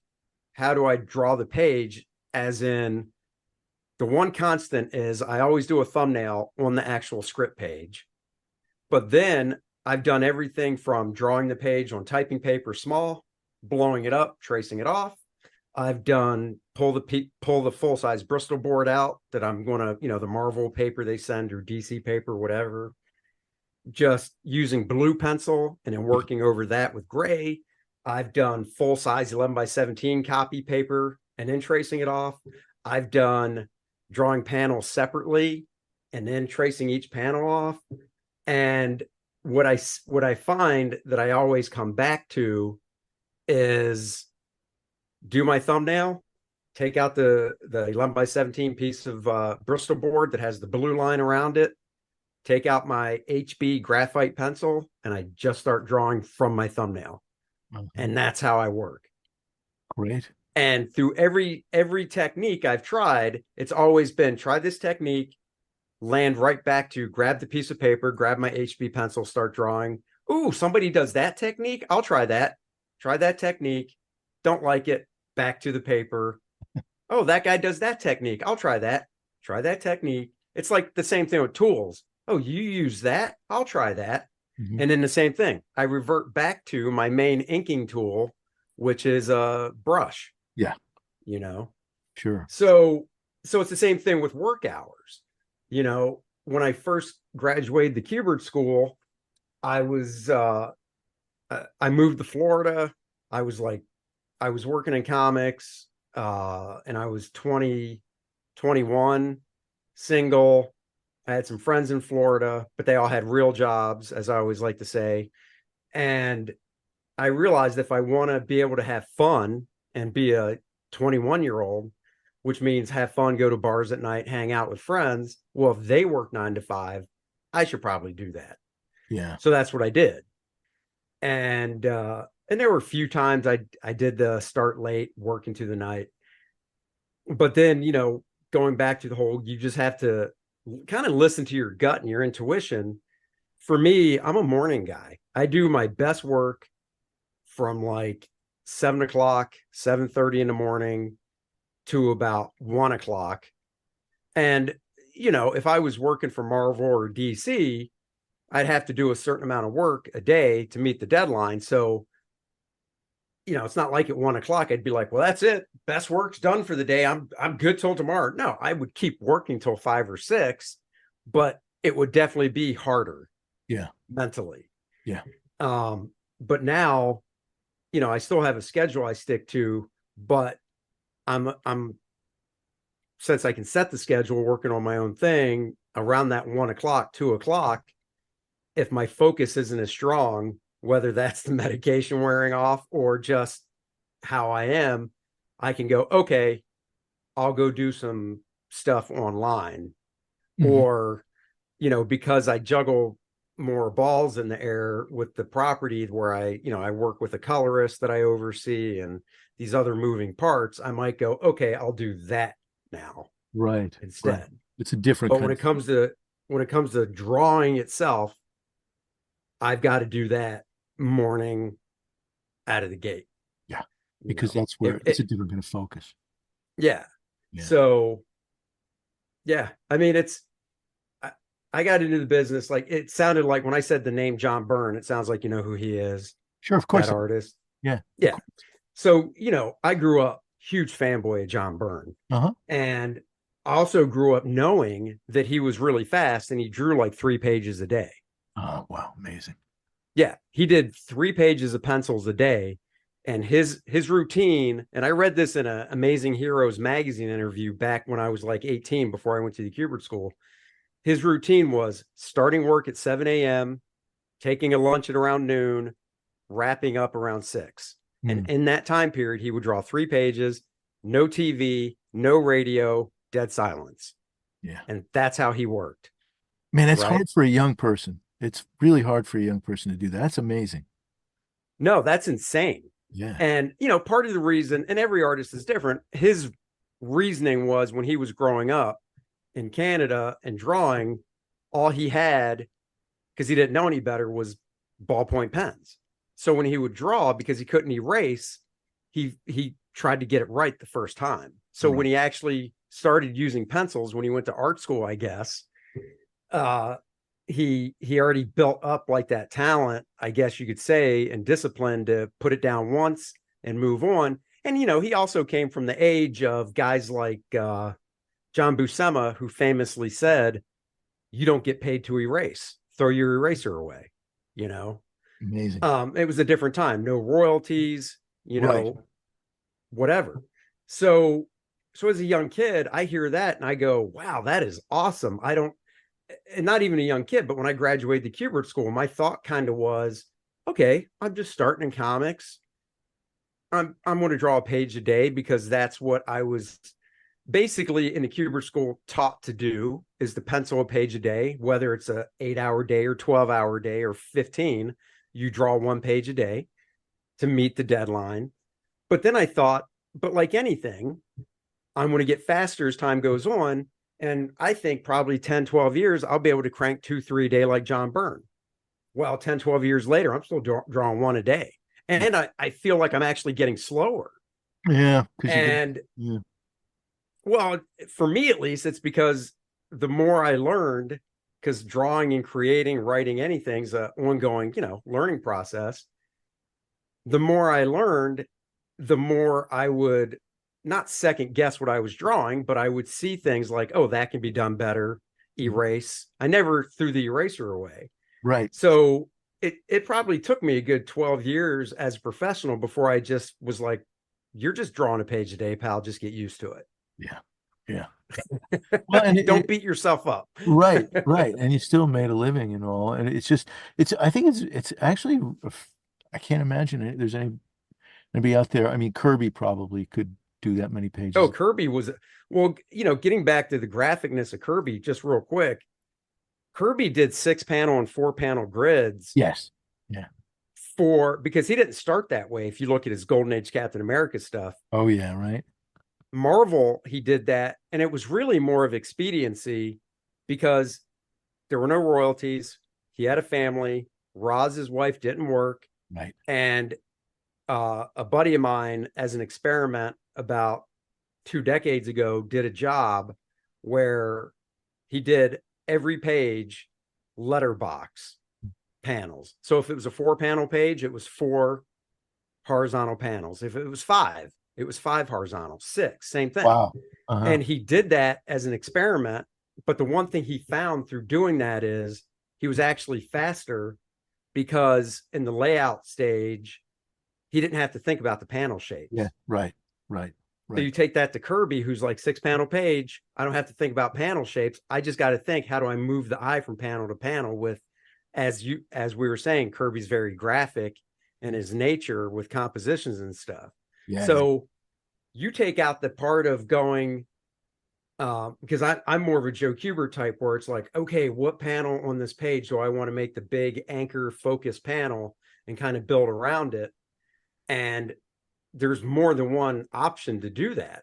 So my thumbnail could take me a half hour. Sure, of course. But if the boss said, no, do 6-panel grids, okay, well, my thumbnail wouldn't take probably more than 10 minutes because I right there, 6-panel, 6 squares.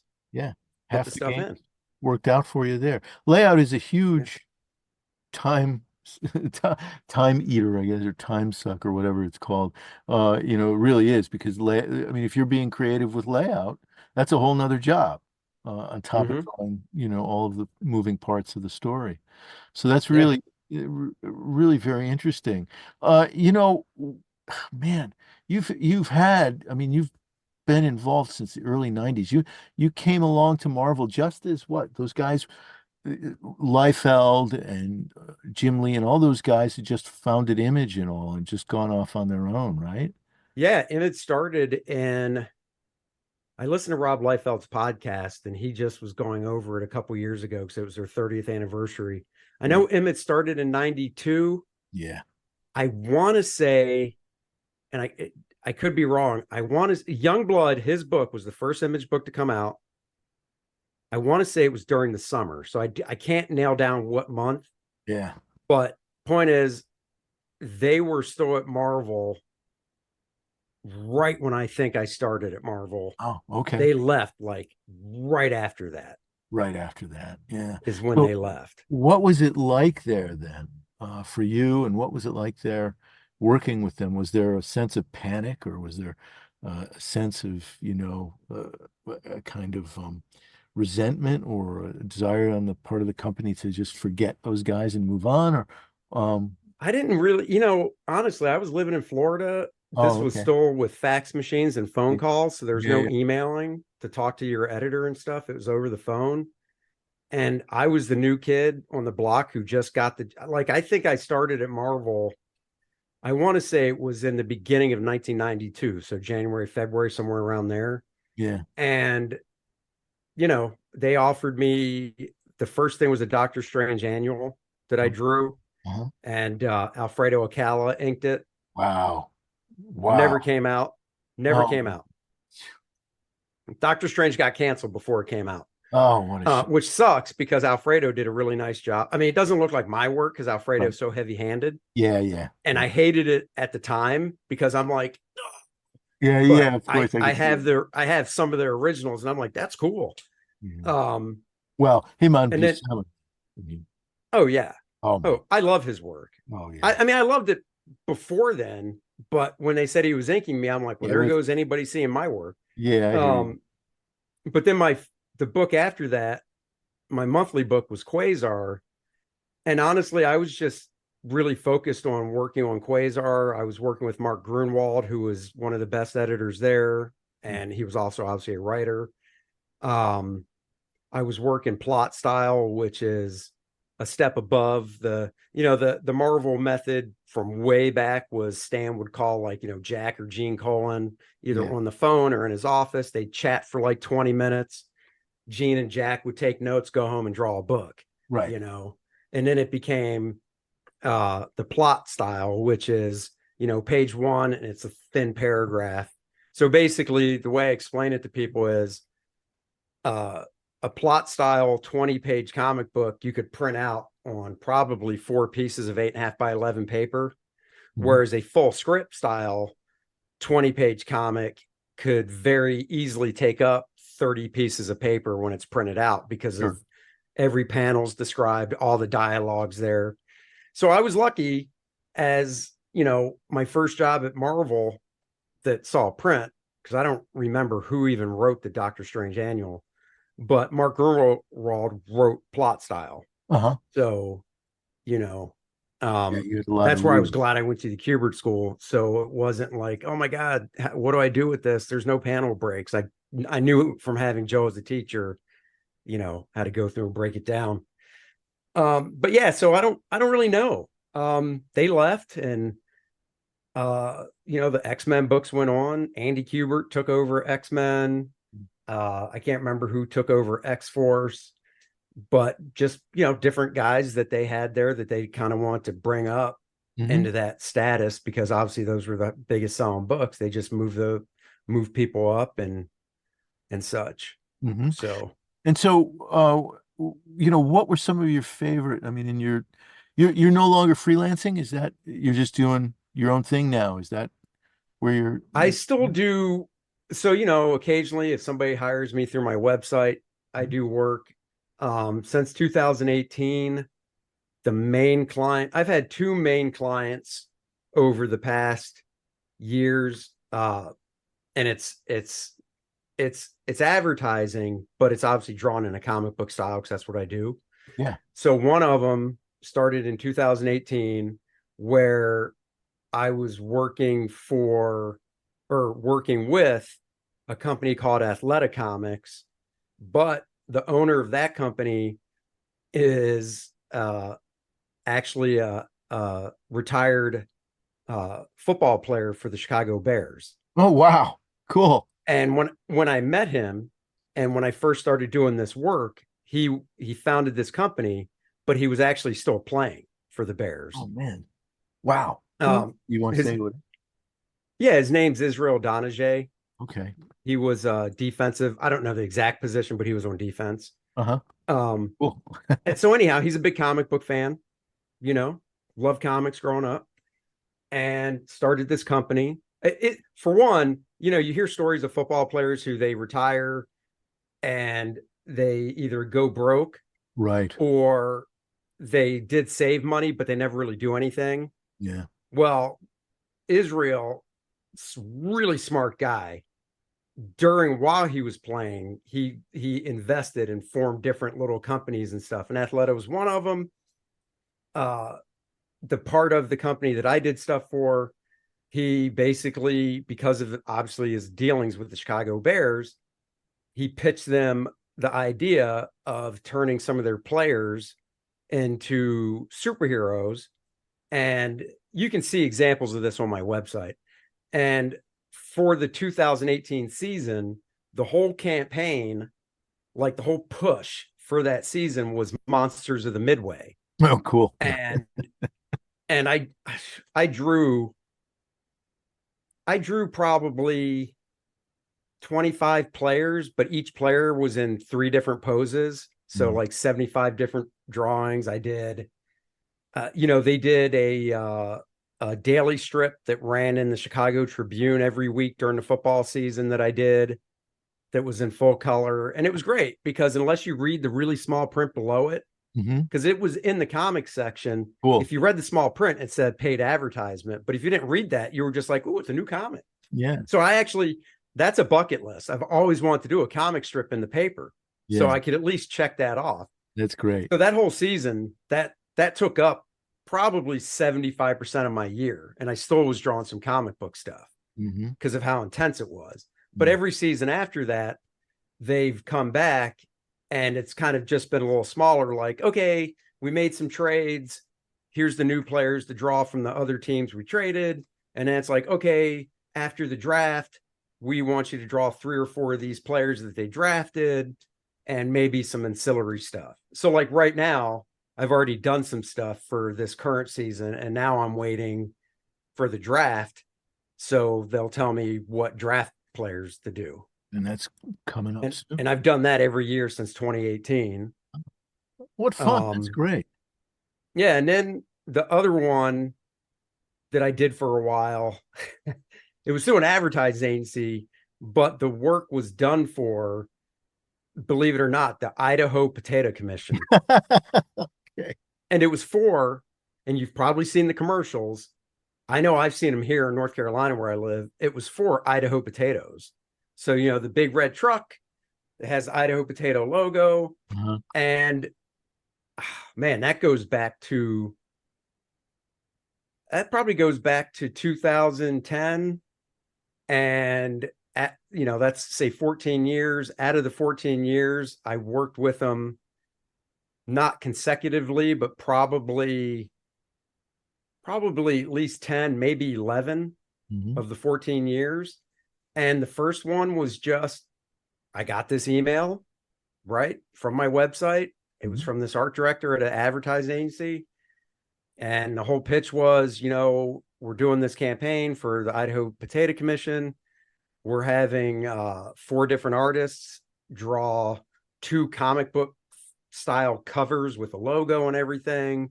And we'll, obviously give you the description of what we want drawn. And we'll give you the assets, the graphics to put in for the Idaho potato stuff, whatever. I was like, fantastic.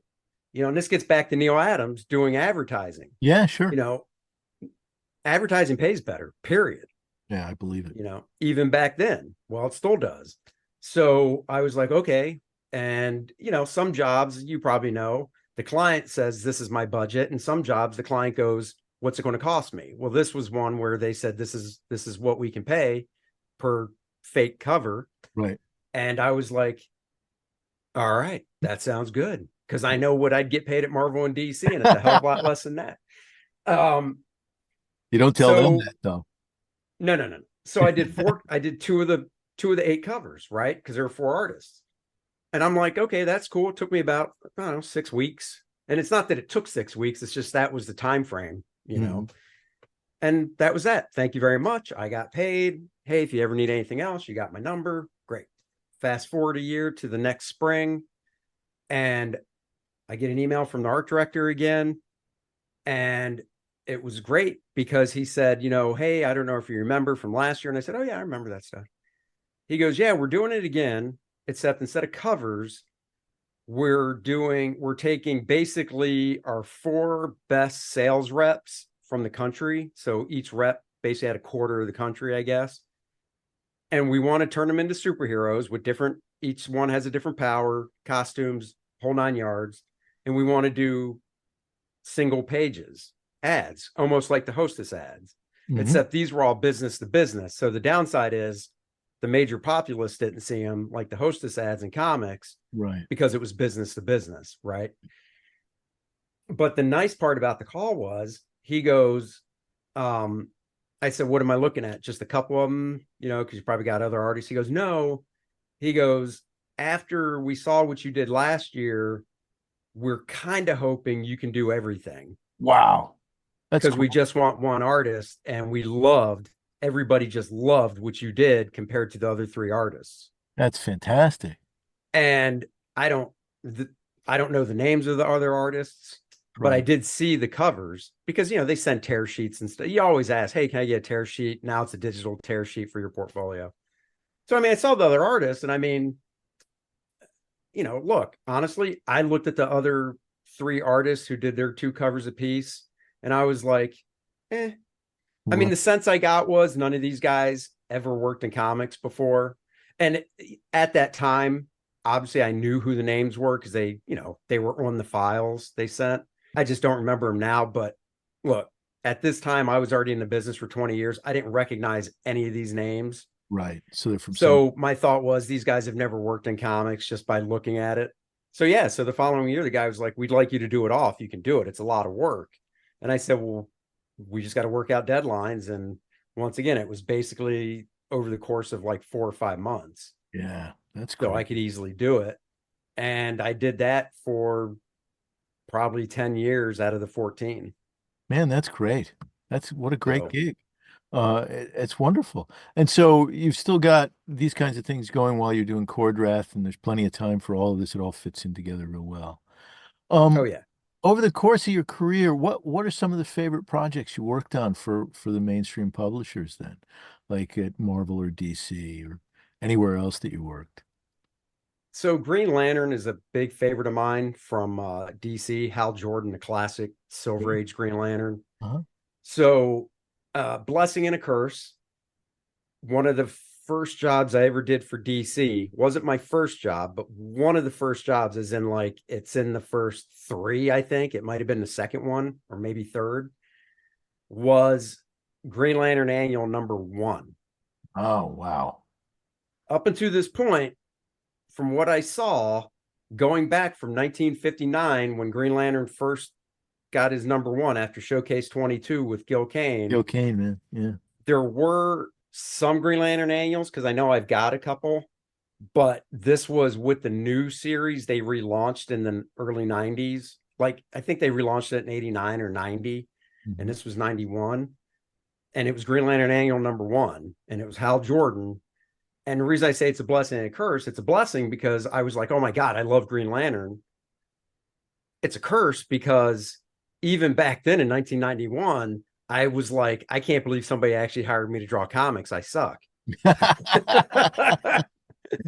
So it's awful because it was a 56-page job. It was an annual. It wasn't just 20. Right. So that was the other thing. Up until this point, I did 122-page book, and my regular gig at DC at this time was, I think it was either 8 or 12 pages in a book that came out every quarter. It was Justice League Quarterly. Okay. So I'm going from drawing 22-page job to either it's 8 or 12, I don't remember, to 56. Whoa.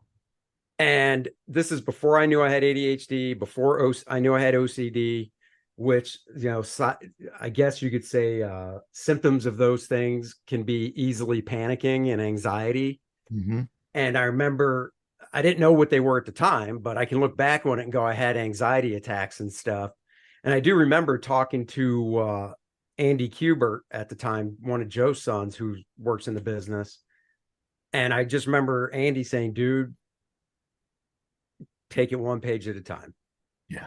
Don't think when you sit down, obviously you read the whole script a couple times, but once you start to draw, just concentrate on page 1. Don't think about page 54. Don't think about page 10. You're only on page 1. Then you're on page 2. Mm-hmm. Then you're on 3. And that's just what I did. Did you know I may be a podcast host by day, but by night I don cape and cowl and with iPad pencil in hand draw my butt off on all kinds of comics projects and/or And you can check out my work, my handiwork, and even buy it at etsy.com/shop/comicsprintworks. That's etsy.com/shop/comicsprintworks. Okay, I don't really wear cape and cowl while I'm drawing, but you get the idea. That's etsy.com/shop/comicsprintworks. So yeah, so I got to do that. Then I did another issue of Green Lantern, a fill-in when it was Kyle Rainier who took over for Hal in the mid-90s. So I got to draw him. Then in the 2000s, I got to draw this double-size issue Green Lantern 175 with Kyle in a different costume, and it was an anniversary issue, so that was fun. So I got to draw. It's hard to pin down just one, because I got to draw Aquaman. I like all the B characters. Oh, At okay. least when I drew them, they were B characters. Like Aquaman's an A character now, but when I drew him, he was still a B-list character. Uh-huh. But, I love Aquaman, so I got to draw him. At Marvel, I got to draw the Silver Surfer for 3 issues fighting Thor. So that was really cool. I got to draw Thanos. I've worked on X-Men.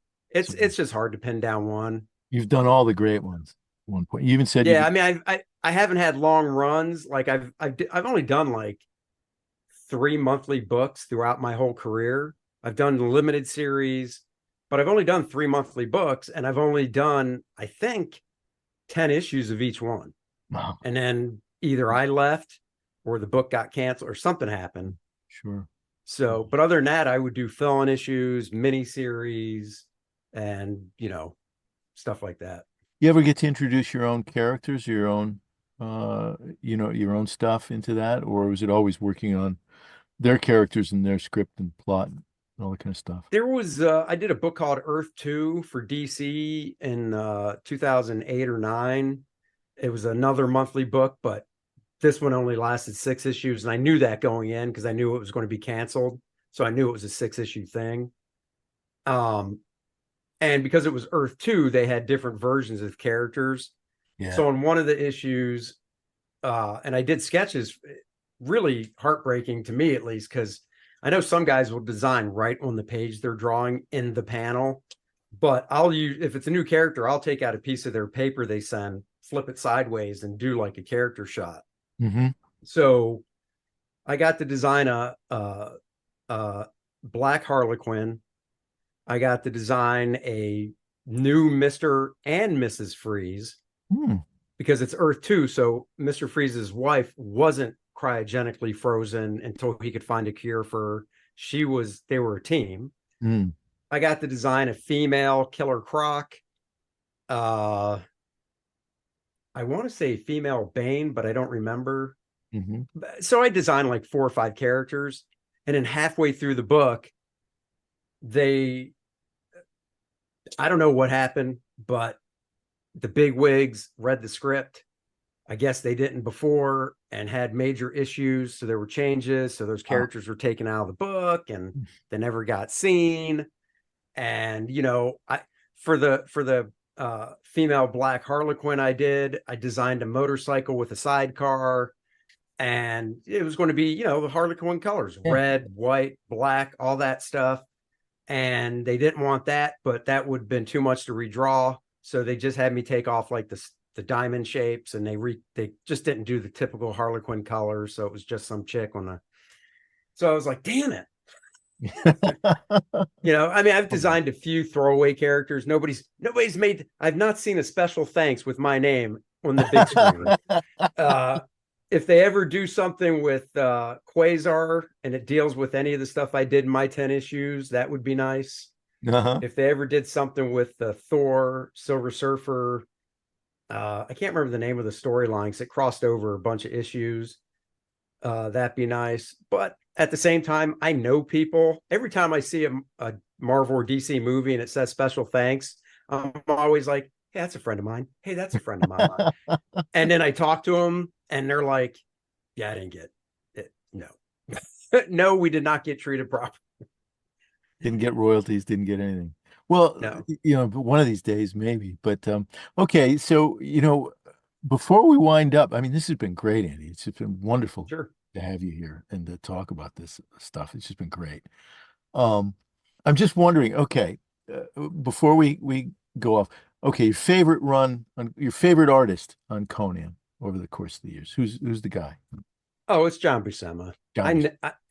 I only got into Barry Windsor Smith's work when it was the Red Nail stuff right towards the end when he created Red Sonja, or not created, but drew Red Sonja for the first time. Because that's when he was really developing that signature rendering style around issue 20, 21 or so, 24, something like Beginning that. to, yeah, Yeah. But John Buscema, hands down. I mean, hands down. yeah, of course. And who's your favorite anchor on Buscema?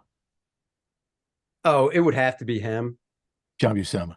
Yeah. Oh Okay. yeah. Cool. Him or I feel kind of like John when I say this, but John's favorite anchor was his brother Sal. Oh yes, So Buscema was a great anchor. yeah, so I'd say Sal too, because I mean it was just like John doing it. Yeah. Um, don't get me wrong. Now, okay, if we were to say that answer can't count because John's inking himself and Sal's his brother, I'd go with I'd probably go with Tom Palmer. Oh, nice. Yeah. Okay. He Yeah, brought something different to it. Yeah, very interesting. yeah. I have a soft spot in my heart for Alfredo Alcala on Buscema.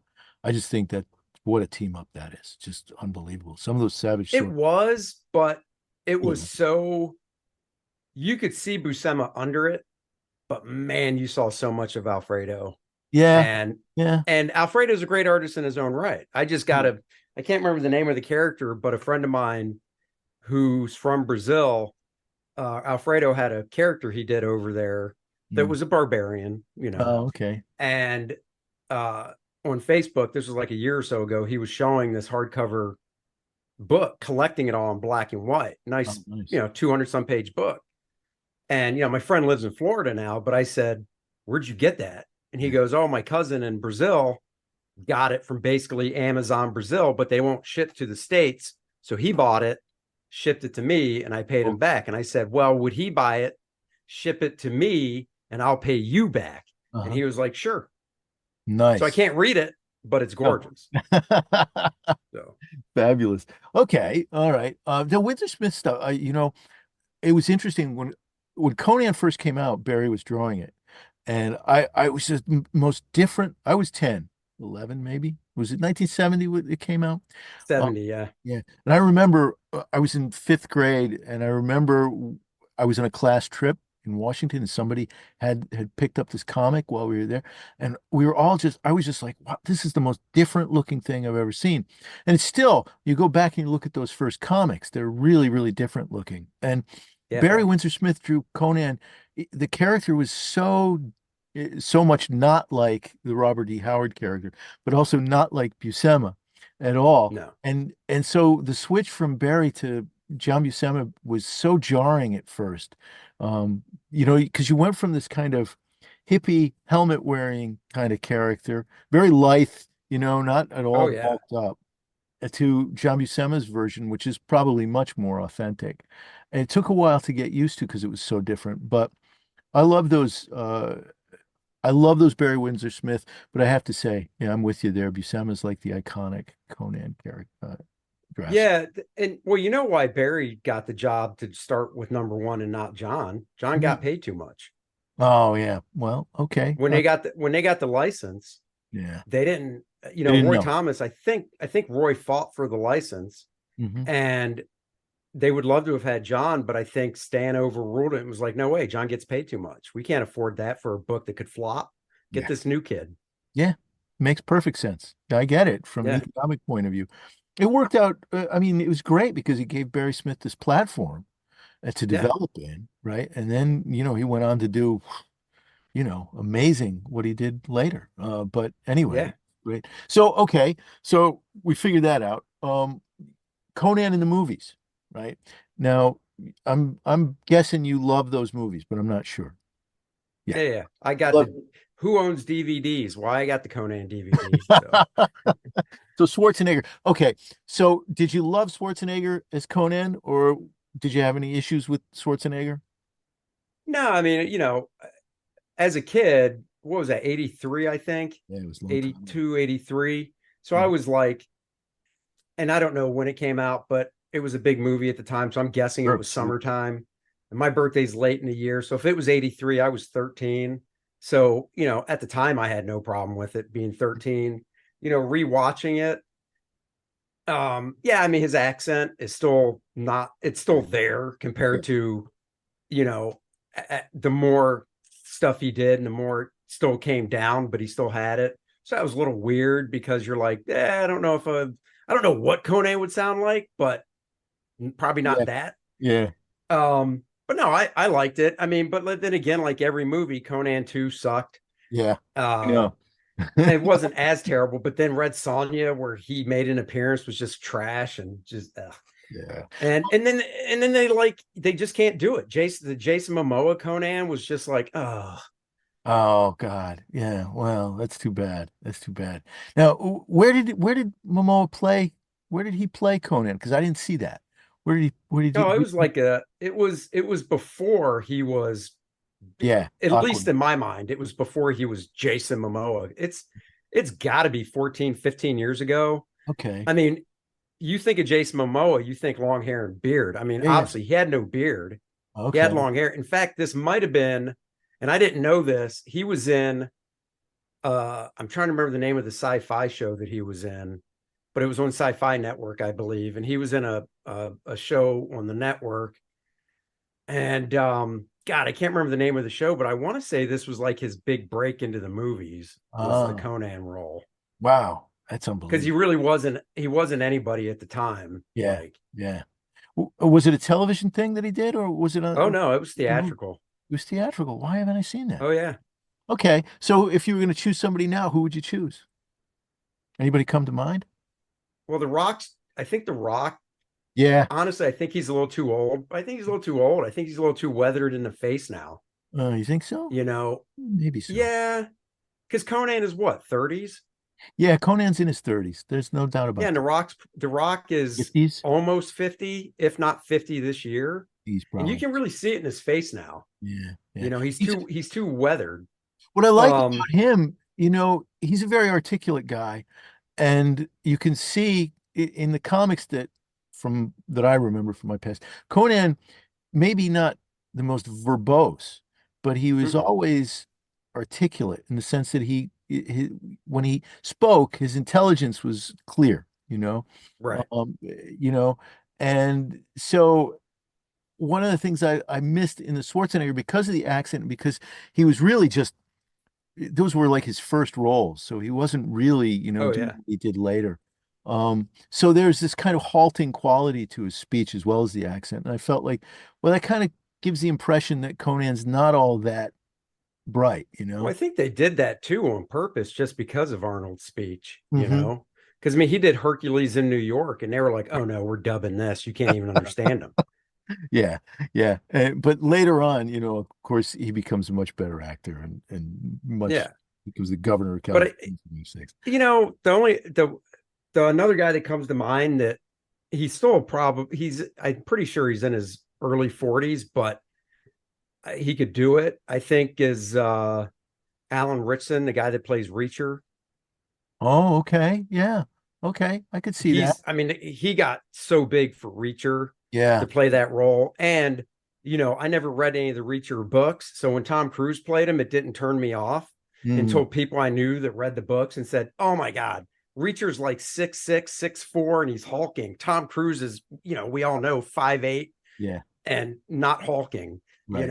So then when Reacher came out on Prime with Alan Ritchson playing the character, not only was I like, that's Reacher, but everybody that's read the books I know was like, oh yeah, that's Okay. Reacher. Very cool. So, you give him either have him grow his hair and dye it because he's a blonde, Hmm. or give him a wig or something. And then I think he definitely have to be tanner. He's not pale like me, but he's also not, I don't think he's tan enough. That's why I think The Rock could do it, because, he's Samoan, so he has natural darker skin anyhow. Yeah, I think a younger version of The Rock would be perfect, Yeah, actually. well, you look at The Rock and Scorpion King, Yeah. and he looked really young in Scorpion King, being one of his first outings, but he was big enough even in Scorpion King. And now, as much as he says he's all natural, okay, um, he's definitely big enough now. Yeah, definitely. to play No doubt. Conan. No So, doubt. No doubt. And finally, who plays Kor-Drath, man, in the movie? oh yeah, Kor-Drath. Well, that's actually pretty funny. I was talking about that last night. I was on a live stream because we were launching the campaign, and I actually said Jason Momoa could actually do it because Kor-Drath. I mean, Arnold in his prime is a good size. That's fine, Mhm. but even Jason Momoa in his beefed up stage for Aquaman, which, Yeah, if as far as I know, isn't as big as Arnold was in his prime, is big enough yeah, for Kor-Drath. yeah. He'd be Because good. Kor-Drath really isn't supposed to be, and I'm trying to keep it in mind. Like, I have my character sheet for him on my desk whenever I draw, so I can always look up at his build. Kor-Drath isn't supposed to be like super, you know, jacked out like Arnold was in his prime. Mm-hmm. Mm-hmm. He's what I would say is an in between, but so we all see, you go to a bookstore, you see Muscle and Fitness, which is the Mr. Olympia guys that are just outrageously huge. And then on the other side is Men's Fitness, which are the guys like Chris Pratt, who just got in shape for Guardians of the Galaxy, but not. And Kor-Drath is in between those two builds, Okay. Yeah, yeah. Okay, I can you see know, that, man. because he's got to be able to move. And you look at especially the modern day Mr. Olympia type bodybuilders, dude, those guys are huge and they could throw me across a room, Yeah. but there's no way. I could probably run away from them and get Yeah. away. Probably. I They think I probably could move outrun them. they move a little slower, probably. Yeah, yeah. Yeah. Well, man, I think it's about time I wrap this up. We've been on for Yeah. 2 hours, man. It's unbelievable, but it's great. This has been a No lot of problem. fun, Andy. Yeah, dude. I've really enjoyed it immensely, and I love the book. And good luck with your Thank second you. Indiegogo, your second independent project. It's fantastic. I hope everybody will run to uh, to the link that I'm going to put in the show notes and check Beautiful. it out and pick up both books because it really is an ongoing saga and it's a great saga Hmm. and a lot of fun, man. A lot of fun. Love it. I Thank really, you. yeah, it's great. So thanks for being here, Andy, and we'll connect another time, sometime in the future. You got it, man. So I hope you enjoyed that as much as I did. It was great to be 13 and 14 years old again and just indulge in the love of barbarian lore, Conan and Kor-Drath and gosh, how many other barbarians were there in the 70s? I've lost count of them all. Claw, right? That was one that Andy mentioned, and of course Red Sonja, and so many others. There are just so many great barbarians running around. Well, there's still barbarians running around in the world, but we won't deal with those. We're more interested in those from these misty, mythical lands of the imagination, and Robert E. Howard and his acolytes. Well, anyway, Kor-Drath is absolutely terrific. It's a lot of fun. I can't recommend it enough. And I hope you will head over to Indiegogo. Follow the link in the show notes. Head over there right now. Pick up Kor-Drath the Awakening right away. I know I'm ordering the homage cover, the homage to Conan #2. I got the homage cover for Kor-Drath, again, the homage to Conan #1. Both these loving homages to Barry Smith and those early Conan issues when it all started. He's even got a Bud Root cover, which I'm really envious of. I'm torn now between what do I go for? Do I go for the Barry Smith cover or do I go for the Bud Root cover? Hey, why not get them both? Why not indulge and check it out? So really follow those show notes. Go there right now, Andy Smith. And also while you're at it, after that, head on over to Andy Smith Art and have a look at Andy's work over the last 30 years. It's really impressive. Just some great stuff from so many different publishers and so many different characters. He's made such an imprint on mainstream comics over the course of these last 30 years. It's so impressive. So I encourage you. Plus, there's these great illustrations of the Chicago Bears, which are just so much fun. Really, it's how football players should be imagined. At least for every kid who loves football, as I did. So I should get him to do some of the New York Giants from back in my day. I'd love to see him do LT. That would be great. But again, that's another day, another story. Hey, I have got, oh my gosh, wow. I've got a series of exciting shows coming up. I cannot tell you. I'm so excited. You may know, or you may not know, that Nancy Fest, a celebration of Nancy and Sluggo and Ernie Bushmiller, is coming to the Billy Ireland Museum in May. Nancy Fest is going to feature Brian Walker. It's going to feature Bill Griffith. It's going to feature Mark Newgarden and Paul Karasik to talk about their book, a wonderful book, How to Read Nancy. There's going to be a Nancy costume contest, Nancy cosplay, all kinds of things at the Billy Ireland. And, for the next few weeks, we're going to be turning the show over to Nancy and Nancy Love here at Blockhead. Yes, Brian Walker, Tom Gamble, and Caitlin McGurk are going to be here. Let's see, I'm recording it at the end of April, so it'll be early May. Then we're going to have Bill Griffith, yes, the Bill Griffith, Zippy, the Pinhead, and the latest, Three Rocks, The Life of Ernie Bushmiller. He's going to be here to talk about his life's work, to talk about Nancy, to talk about Ernie Bushmiller, his latest book, and everything Zippy. I cannot wait for that show.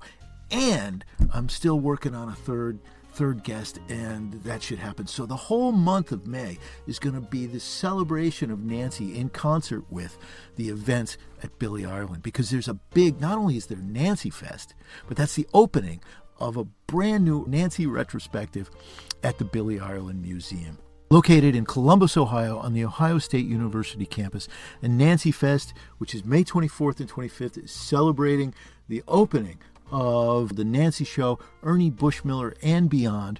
It's all things Nancy, featuring original artwork over the course of how many ever years Nancy's been in print. I mean, it's just so much stuff. And I think it covers Nancy from Ernie Bushmiller's beginnings all the way through his entire career to the latest iterations of Nancy. So this is going to be a fantastic thing. If you can find your way between May and November to get out to the Billy Ireland, you are in for a treat. I know I'm looking forward to it because I've been accepted into Crossroads Columbus, and I'm going to be out there in September, and I'm going to be sure to make my way over to the Billy Ireland to check this out. I cannot wait to see this show.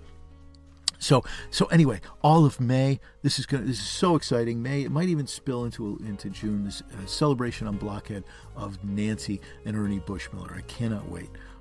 And I can't wait to talk to, just about everybody about this. This is just such an exciting subject. So look forward to that very special series of episodes here on Blockhead, all given over to the Nancy Show and Nancy Fest at the Billy Ireland Museum.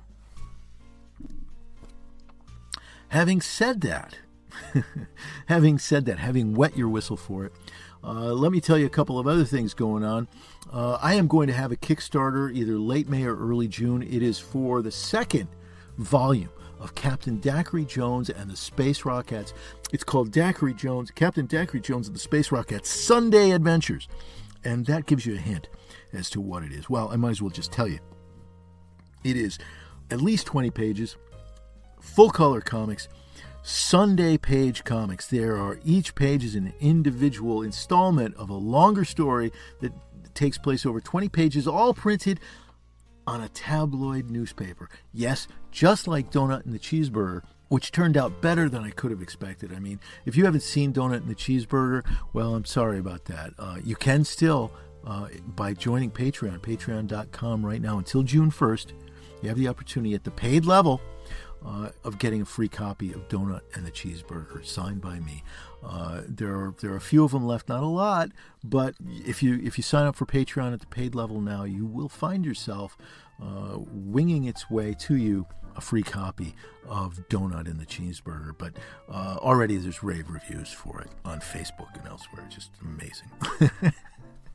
And anyway, I enjoyed working at that scale. I enjoyed working with the printer. I enjoyed working on newsprint so much that, what do you know, in the vault of Have a Banana Productions, we found a stack of Daiquiri Jones Sunday page series of comics that were never printed but submitted back in the 1950s. Well, here they are, ready to be resurrected and printed, all brand new, in a new Kickstarter that's going to be coming out at the end of May or early June. So be looking forward to that. That's going to be really exciting. And again, remember, if you join Patreon right now, patreon.com/Geoff Grogan, up until June 1st, you'll get a free copy of Donut and the Cheeseburger. And of course, you can always find my work at Comics Printworks at Etsy, etsy.com/shop/Comics Printworks. That's there.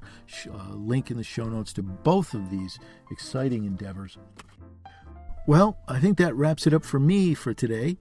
Remember, check out Andy Smith's Kor-Drath the Awakening on Indiegogo via the link in the show notes. So be sure to check that out.